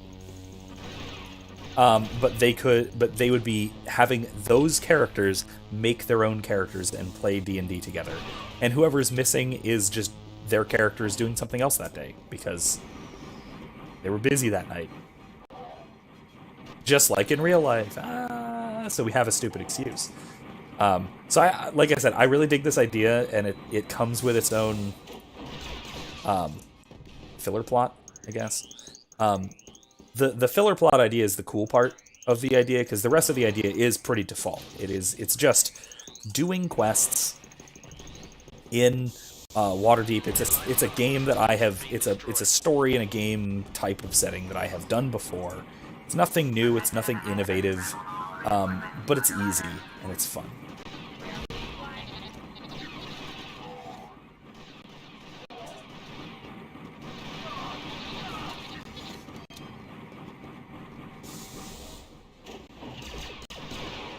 But it's something I would look forward to at some point to doing. It would be a good time, I think. Speaking of this, is are we missing WizKid still? Is he... Erica, you've been talking to him, I assume. Has any interest in a goofing off stream, but I don't know. Attention, all pilots report to the hangar area. There we go. Our shields have been disabled. Let's go. What? Where'd that?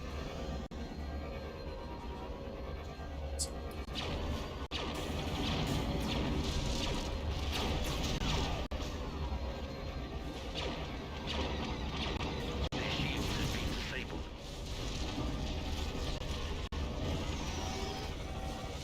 Fire possession superior recovery skill.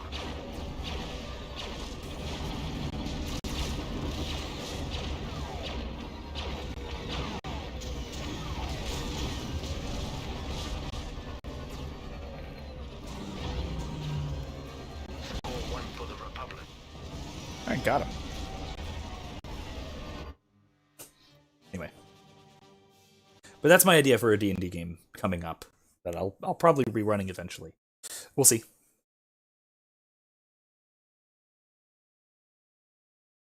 Oh, he's hanging out with his brother like Monday, like he does on Mondays. That's why he's not usually on Monday streams. I was wondering. He never told me that. Did he tell me that and I forgot? I might The have. Republic has received credits for defending our fleet. Alright, let's keep going. All fleets on standby. Um, Select a unit to trade. Rocket Trooper, obviously. Clone jet trooper success. All fleets awaiting orders. Jet sir. Trooper, whatever. Alright, Yavin.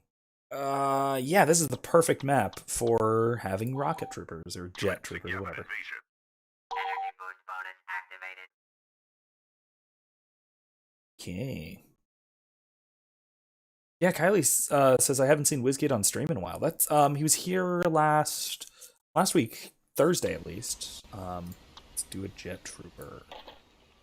Oh, Their droids have been enhanced with advanced energy cells. yeah, fine. I'll just use a regular trooper. Yeah.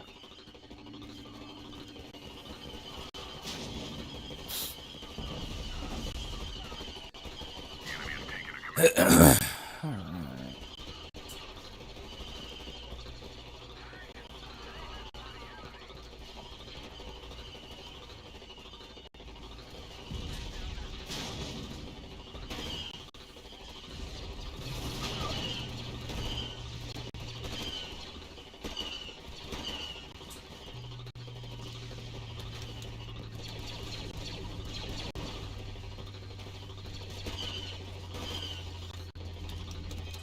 On the note of jet troopers, tomorrow on Tuesdays we play our Star Wars tabletop game, and I just managed to get a jetpack for my former clone trooper during the sort of Imperial era.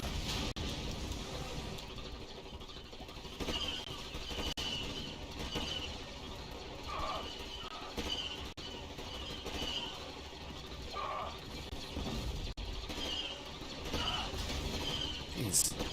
So that'll be a lot of fun.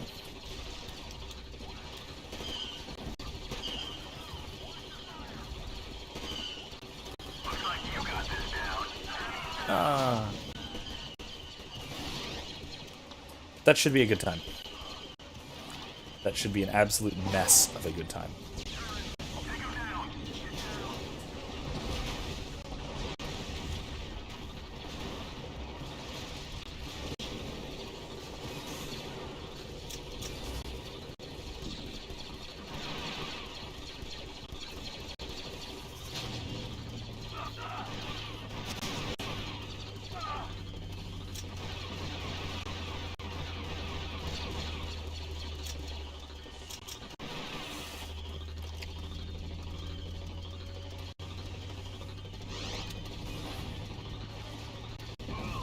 The Republic is in control of a command post.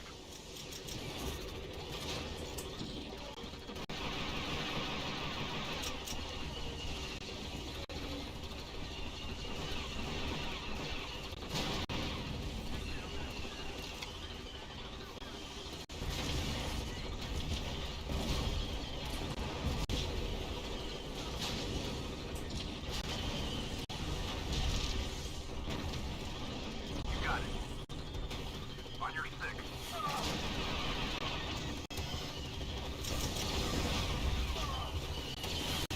Ah.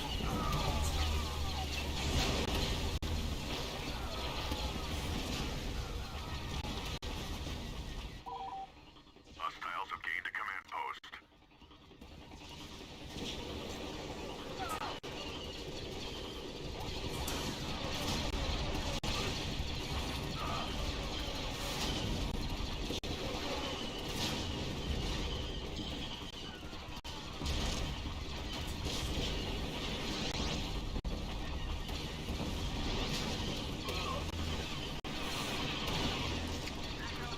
Ah, jeez.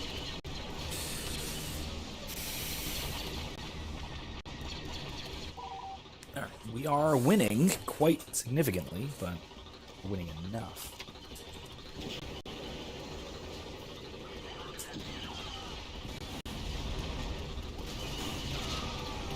Really?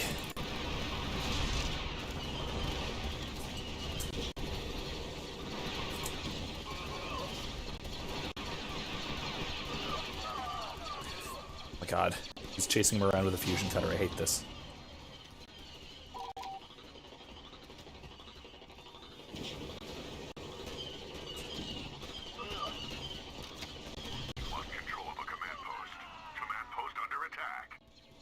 Alright. No more mystery. No more mystery. Hostiles have gained a command post.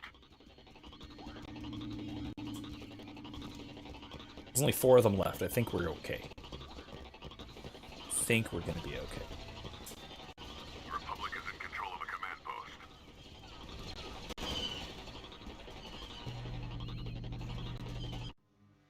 Got him. Alright.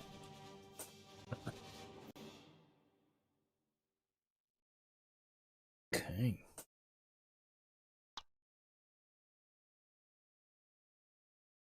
The Republic has received credits for conquering Yavin 4. Since we're playing a little Star Wars, I had a thought too. This is actually something that came up not too long ago. And it had something to do with an animal rights post, because problems always begin with animal rights posts, or often enough. This isn't right. Why is there a TIE interceptor? That's anyway. This is not a drill. Repeat. This is Anyway, but yeah, there was this started with an animal rights post that made a terminological error that has really significant philosophical implications, and it referred to oh, that's right, it was about lobsters. So yes, I know that England is celebrating Freedom Day today, with respect to the COVID lockdowns, and that's amazing. That couldn't be better news. However, Britain is still a joke, of course, because among other things, they recently, I don't know if they actually got this through, or they were just thinking about it or talking about it. But there's talk of making it illegal to kill lobsters by boiling them alive. Okay.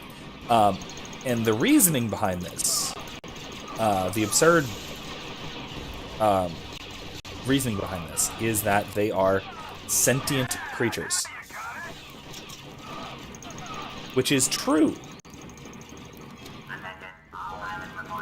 Technically, I think. Should be true. I think it's true. But it's also not morally significant. So, why I say this. Hey, Manfred. Doing well. We were going to be playing Nier tonight, but Steam decided not to cooperate, so we're doing something else entirely and unrelated. So, here we are. We're doing some old school Battlefront 2. Great old classic. But not if it was not what we were expecting, I do apologize. But gotta do what you gotta do. Otherwise, not doing well though. Yeah, I was saying about how the justification for this decision by England. Hello. Was that lobsters are sentient. They're sentient creatures. That's technically true. However, it's not really a morally significant category. What they mean, in terms of moral significance, is sapient. Sapient is a rational creature capable of self-reflection, the kind of thing that we are, the kind of thing that to use Star Wars examples, the kind of thing that Twi'leks are, the kind of thing that Rodians are, whatever. Any of the people, right, broadly speaking. Nice and broadly speaking, if you will. Manfred says that's why Britannia doesn't rule the waves anymore. Yeah, actually, kind of. They are pretty cringe. They've really made a joke out of themselves in the past couple of centuries.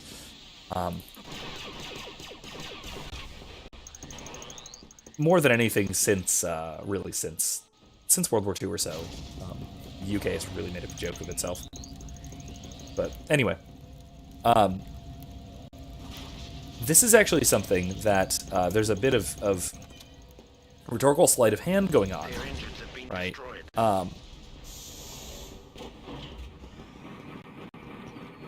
There's a bit of rhetorical sleight of hand going on, right, between sentient and sapient.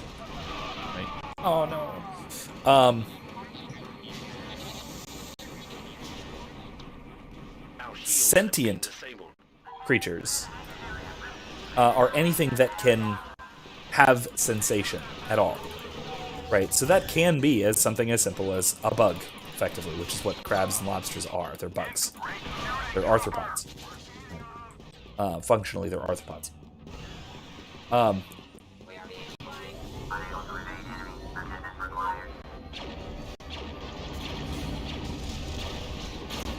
Yeah, Kylie says, wait, if they want to ban lobsters on that basis, they'd have to ban crabs, too. They might. I don't know if the law would apply to crabs.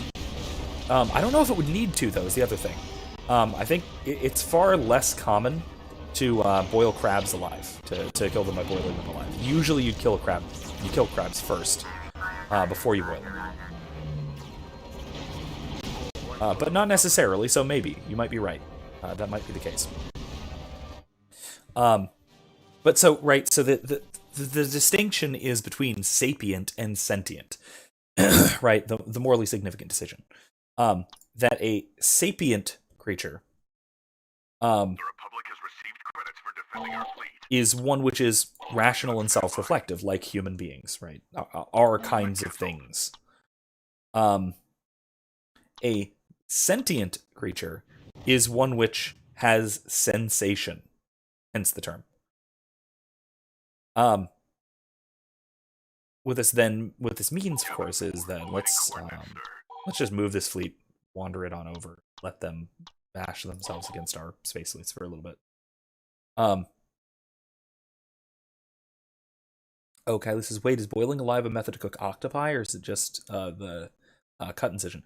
I think octopi, again, I don't think you would typically boil alive, because I think they would crawl out, or they might. There's a possibility that they might. You'd kill octopi first, sometimes just by freezing them, which is another way of doing it. This is not a drill. Repeat, this is not a drill. But yeah, octopi are typically killed first, separately from the cooking.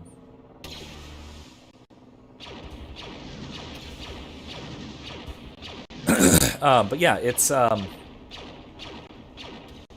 moral confusion here is between sentient and sapient.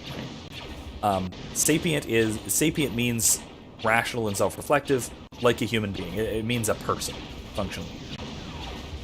Sentient just means capable of having sensation, so even something like a crab or a lobster would qualify.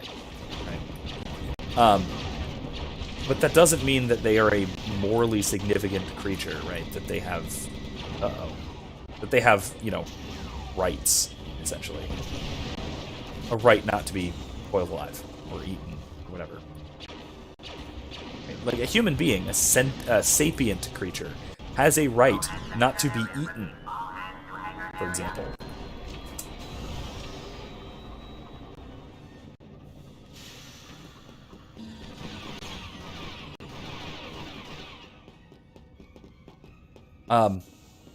No such thing could be said to apply to sentient creatures, merely sentient creatures, because we are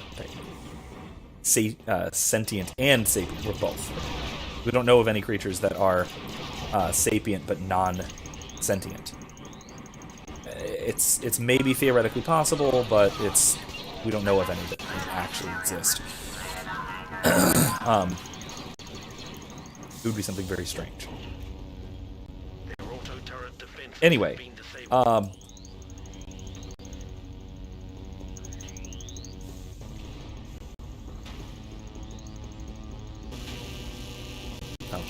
okay. Manfred asked, do you know where I can get a Roman scutum? I actually have no idea. I have some places where you can find blades and such. But armor and shields, not really.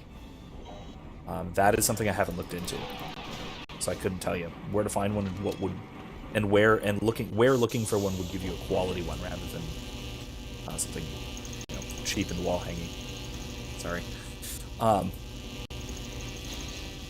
should do it.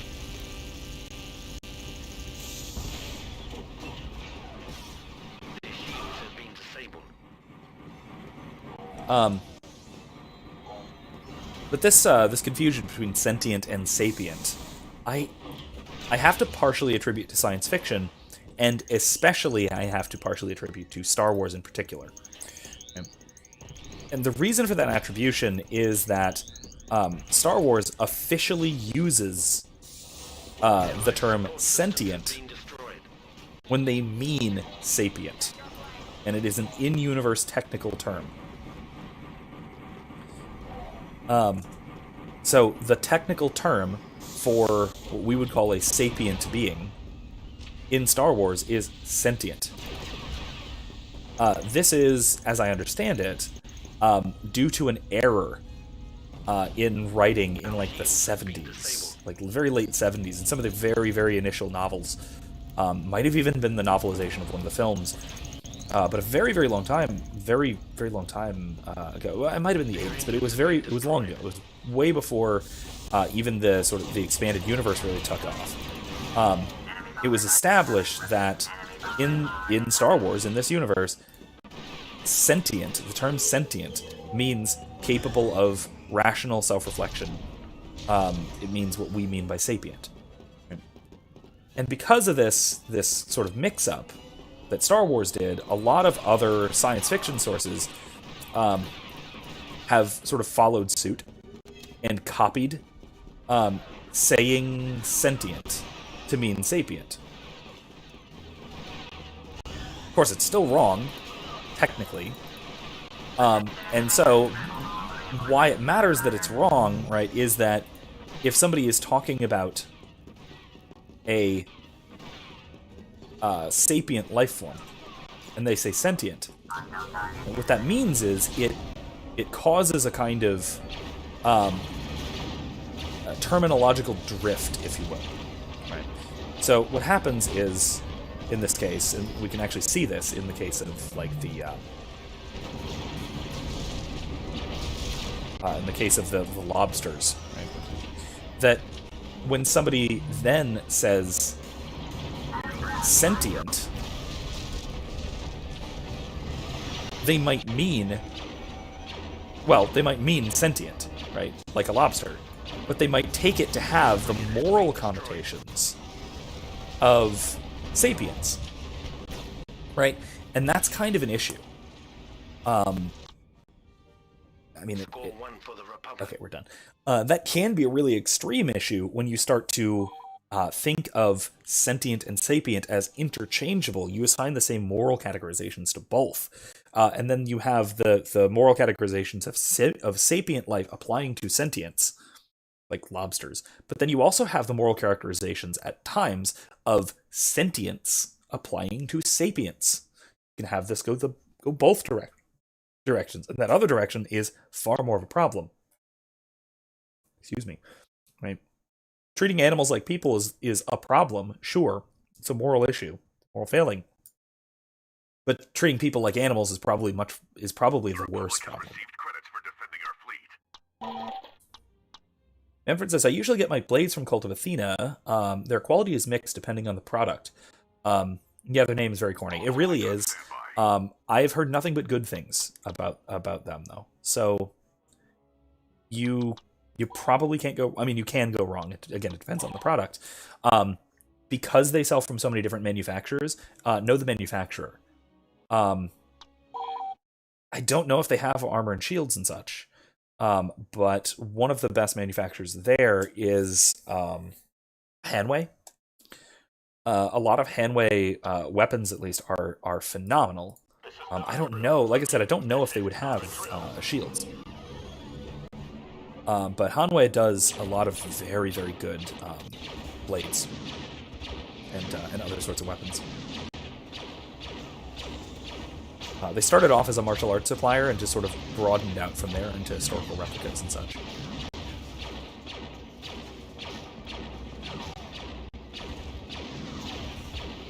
down that tri-fighter.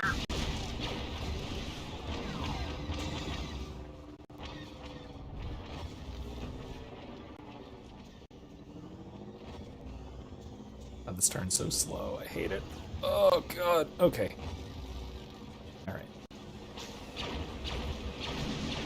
Oh, man. Every single Gladius they sell is out of stock. That is awful. I did not realize that when I pointed you there last week at some point. It was Thursday.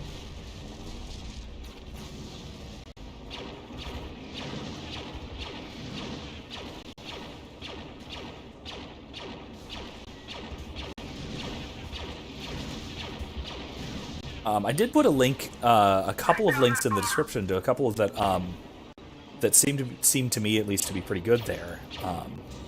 I think they were both from Cult of Athena that I put links to. I didn't realize they were out of stock though. I thought they were. I thought they were in at least on Thursday when I put them in, when I was looking for it Thursday night.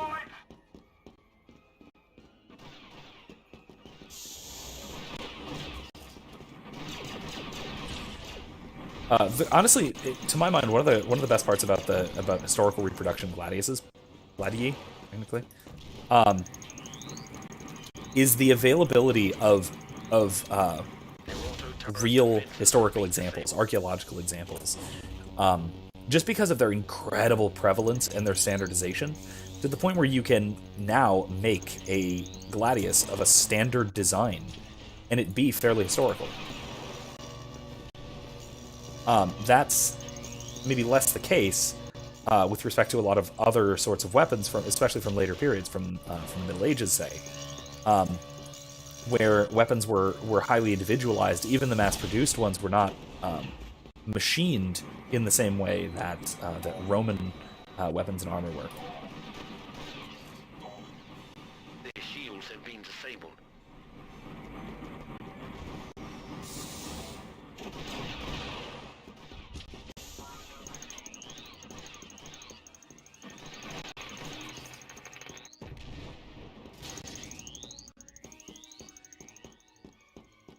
Thought he dropped a ammo pack around here. Oh well.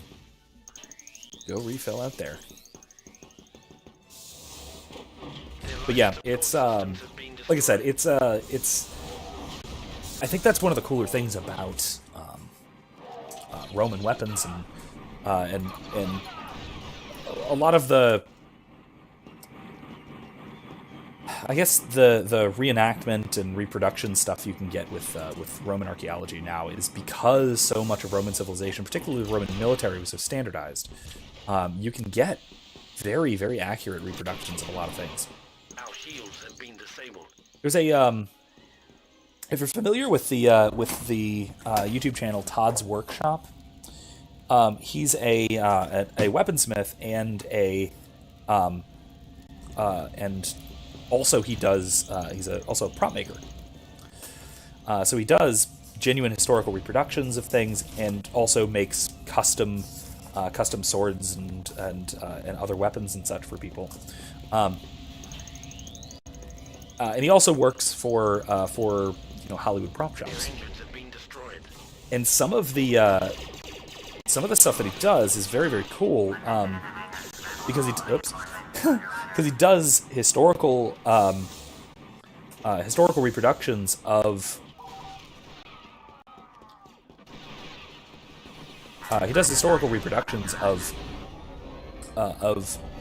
very real weapons, like pieces from museums and such.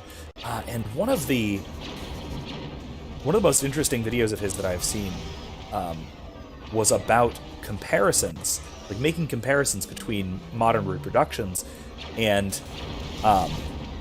real historical arms, even custom-made, high-quality pieces. Oh, Manfred, you do reenactments. Very cool. Very cool. It's not something that I've ever actually been too much into, but I've gone to and seen them. Never actually participated. Can't afford to, really. It's a very, very expensive hobby. The Republic has received credits for defending our fleet. But yeah, it's Awaiting orders, sir. one of the great things that he pointed out that I hadn't really thought of, but is kind of obvious in retrospect, is the tolerances of the tolerances for production, right? You have in the medieval world in particular, the way he describes this, right? Now, I'm kind of paraphrasing it. This was I'll see if I can find the link to put it in the description here, or maybe in the Discord. Control to pilots. Press your ships for The way he describes it, right, is that have been deployed by the in the modern sense, typically, if you are going to have a weapon, right, it's going to need to pass very close inspection. Whereas typically, in the medieval world, the inspection it would need to pass by any bystander for it to look good, for it to be a high-quality, good-looking weapon for you to hold and to wield, it would really, the only inspection it would need to pass is at a yard or two distant, because if you see someone, say a noble or even a fellow noble, with a finely crafted blade on their belt, it would have been, culturally speaking, it would have been very rude to ask to see it and to handle their weapon. Because, again, part of the assumption is that this is a real functional weapon and that it's there, they're carrying it for a practical reason, and you holding it, handling it, and, hanging on to their weapon means that they have disarmed you and armed themselves. Right? And that has certain very specific and in some cases socially damaging implications. So you wouldn't typically do that. So the closest inspection you'd get of your weapon was someone standing at arm's length. Right? So someone standing at arm's length will see your very finely crafted weapon, despite its errors, right? Its errors in manufacture, if you want. Excuse me. Despite its errors in manufacture, you would still get it would still look like a very fine, well-crafted weapon, even if there were flaws in it that would appear on a very close inspection. Because who cares? No one ever needs to very, very closely inspect your sword.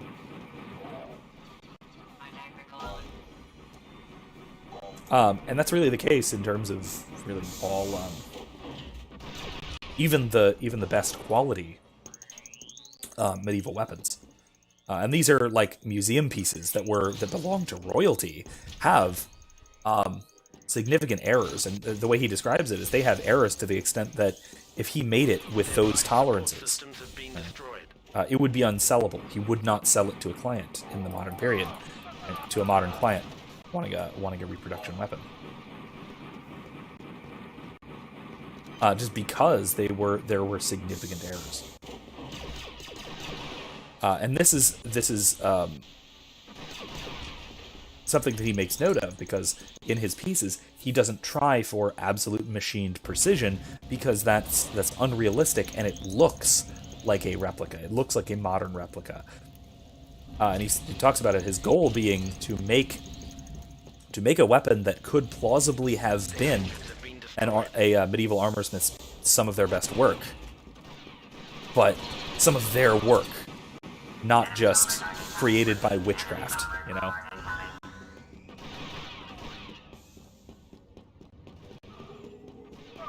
Oh, got me.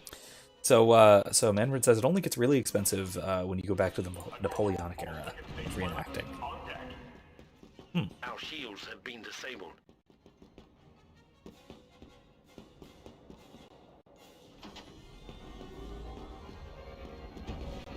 Darn it, someone took the V-Wing. I can afford to wait, I guess. There's a V-Wing. Need that. Excuse me. I will shoot you. I don't want to do it, but I will. Take down that starfighter!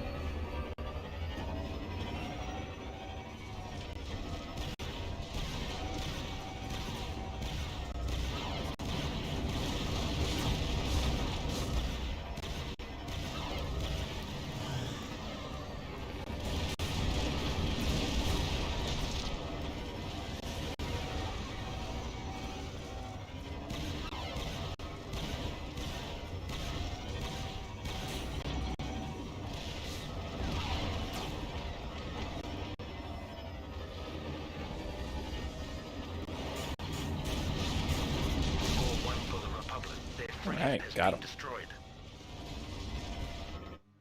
Anyway, Kylie says, y'all, I'm gonna head to bed. Got work in the morning. Good night, everybody. Live stream. Can't wait for the next one. Yeah, hopefully we don't have similar issues next time. and you can join us for Dragon Age 2 on Thursday. I'm probably not going to go too much later. I'm probably going to end a little bit early tonight once I'm done with this the Galactic Conquest, or before I'm done. I don't know. I'm not going to go past midnight, obviously. But wait. Where do I end turn? Oh no, I did want to move. Okay, no, that's fine. Let's do another one of these. They're just like destroying themselves against our fleet here, which is kind of how these always work. These Galactic Conquests always work against AI, at least.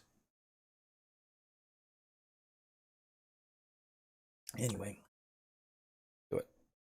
Attention, clear the hangar area. Repeat, clear the hangar area.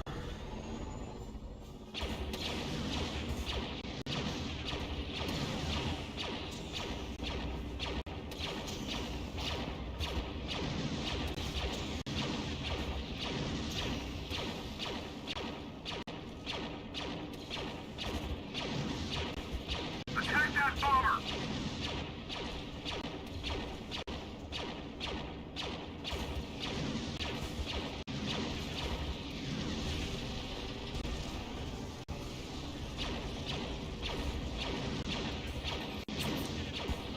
Take out that bomber!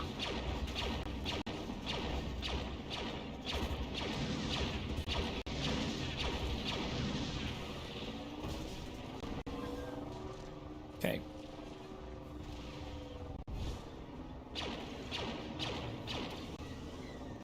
Enemy bombers are incoming. Repeat, enemy bombers are incoming. We've got vultures!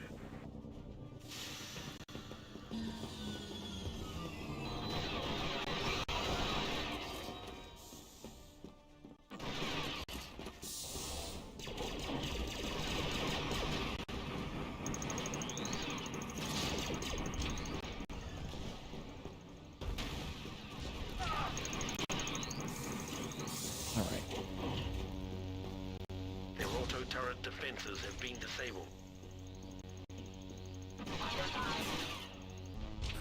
Edward says, I hate the look of the Pugio dagger so much, or Pugio, technically, if we're using classic pronunciation. I am, yeah, it's. It always struck me as kind of a. I mean, I get it. I understand why. The look. It fits the sort of Roman military design aesthetic, if you want to call it that, very, very well, because it's just a downsized Gladius. It's pretty much just a downsized Gladius. So, I mean, I get it. You're right, I don't like it either. Their shields have been disabled. It just strikes me as incredibly inelegant. And this sounds like a weird criticism of a military weapon, but very uncreative. Excuse me. Very uncreative. Have been disabled. It doesn't have a any kind of unique character to it, you know?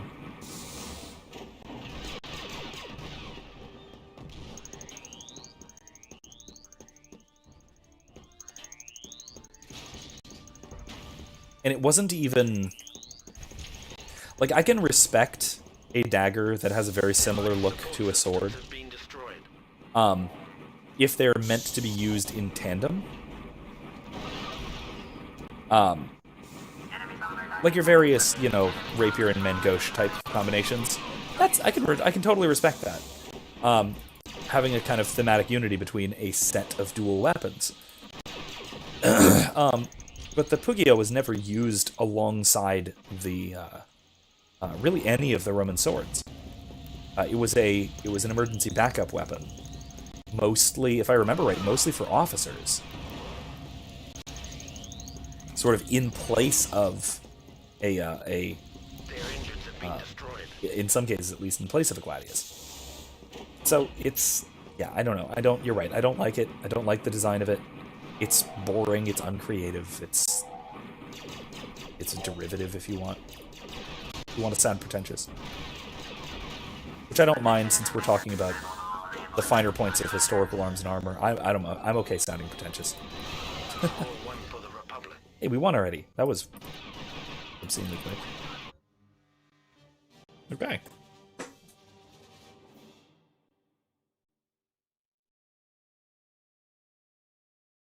All right.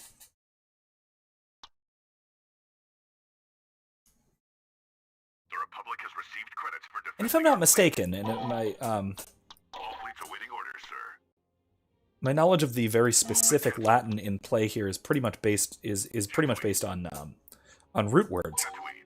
Please But select doesn't a Pugio just basically mean punch? awaiting orders. Select So the implication is that it's a punching dagger. Lone commander successfully But it's very trained. clearly Select not orders to purchase. a punching dagger.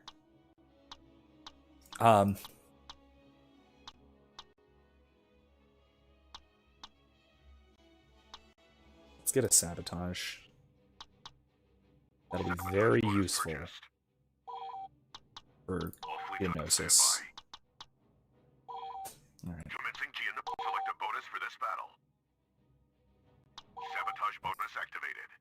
Anyway, but yeah, isn't that seems to me at least like a pretty uncreative descriptive term for a weapon? And not even quite descriptive, really. Their vehicles have been damaged by our saboteurs. Enemy droids have self-repair capabilities.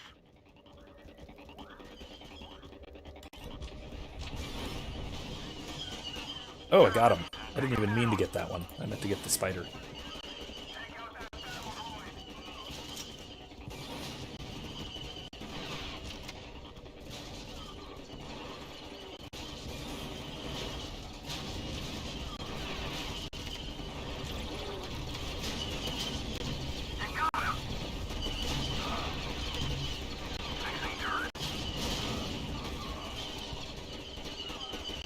I fixed turret. Is that like I fixed ship? Post for the Republic. Enemy reinforcements are decreasing.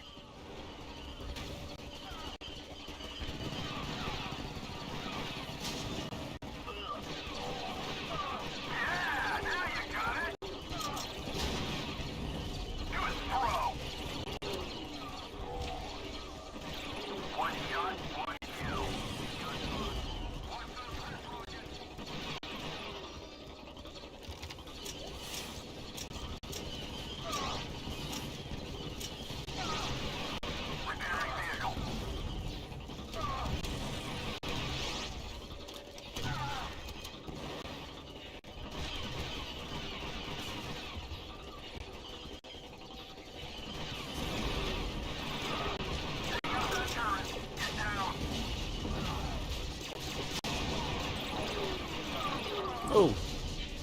I think I got there.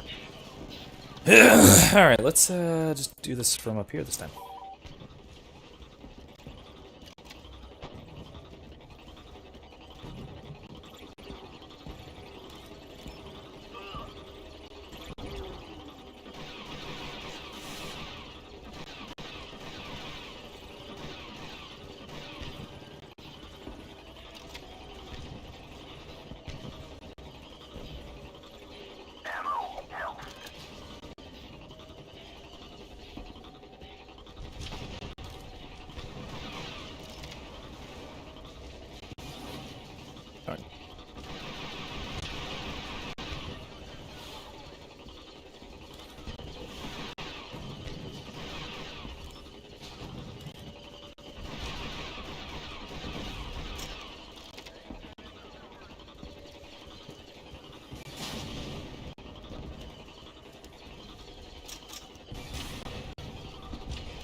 Alright.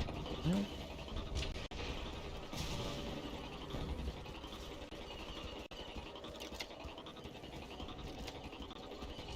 We get some ammo.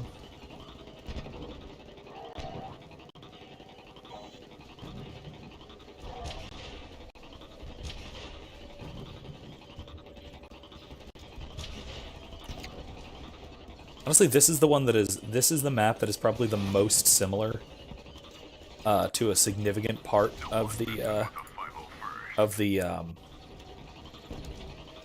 2017 one. because it's this huge, massive, open ground, pitched battlefield like this. The Republic can't spare any more reinforcements.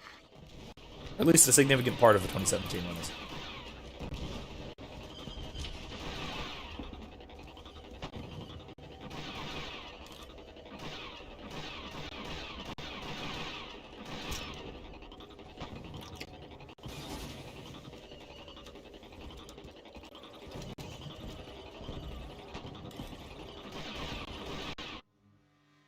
Got him. Alright.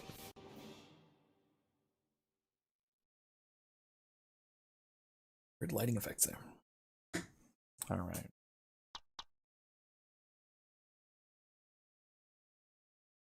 The Republic has been given credits for taking Geonosis.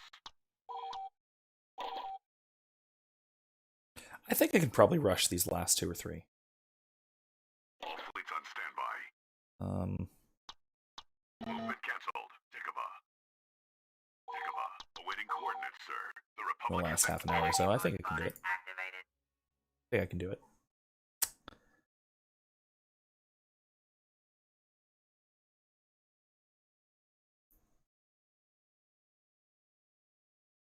Oh, Manfred Wi-Fi just died. No problem. No problem. It happens. Hey, you're not one to complain. I have no right to complain about your technical difficulties after the start and, well, most of tonight's stream. Being completely different from what was planned. Completely due to my own technical ineptitudes, so. Attack that bomber!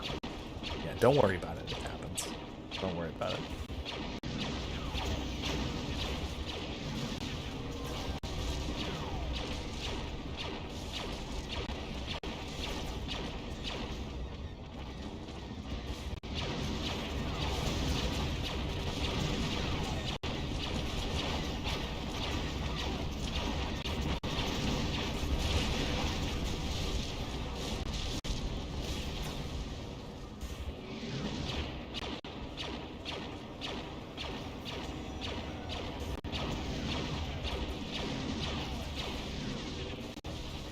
Alright. Take down that starfighter! Attention, all second stage pilots on deck.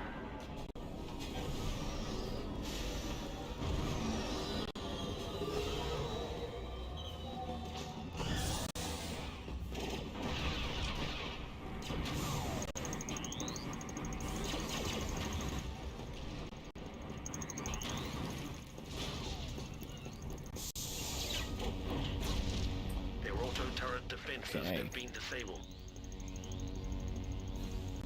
Their shields have been disabled. Oops.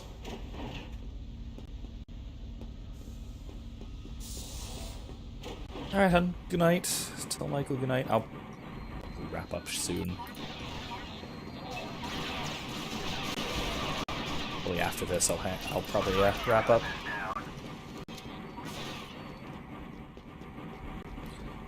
Manfred says, honestly, the whole vegan movement is a waste of time. There's no way you're going to stop 95% of the world from eating dairy products, fish, meat. Yeah, it's a wildly overambitious goal, if nothing else. Our shields have been disabled.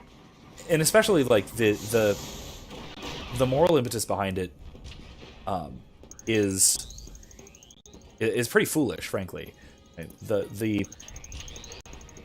The whole moral basis for veganism, right? Moral veganism as distinct from, so ethical veganism as distinct from practical for whatever other reason, right? So whether that's for health reasons, if there are such health reasons, or food availability reasons, or whatever. If it's for ethical reasons,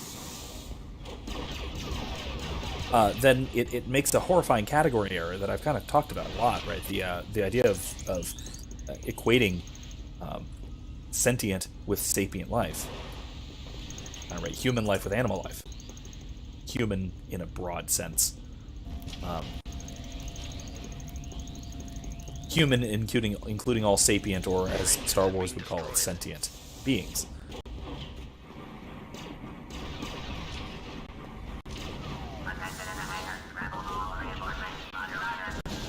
which again, in a sci-fi setting, includes more than simply human beings. Right? Okay, we won. Like biological Homo sapiens, human beings.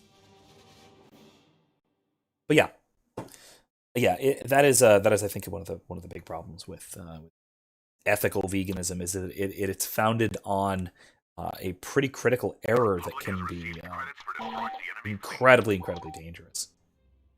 All right, so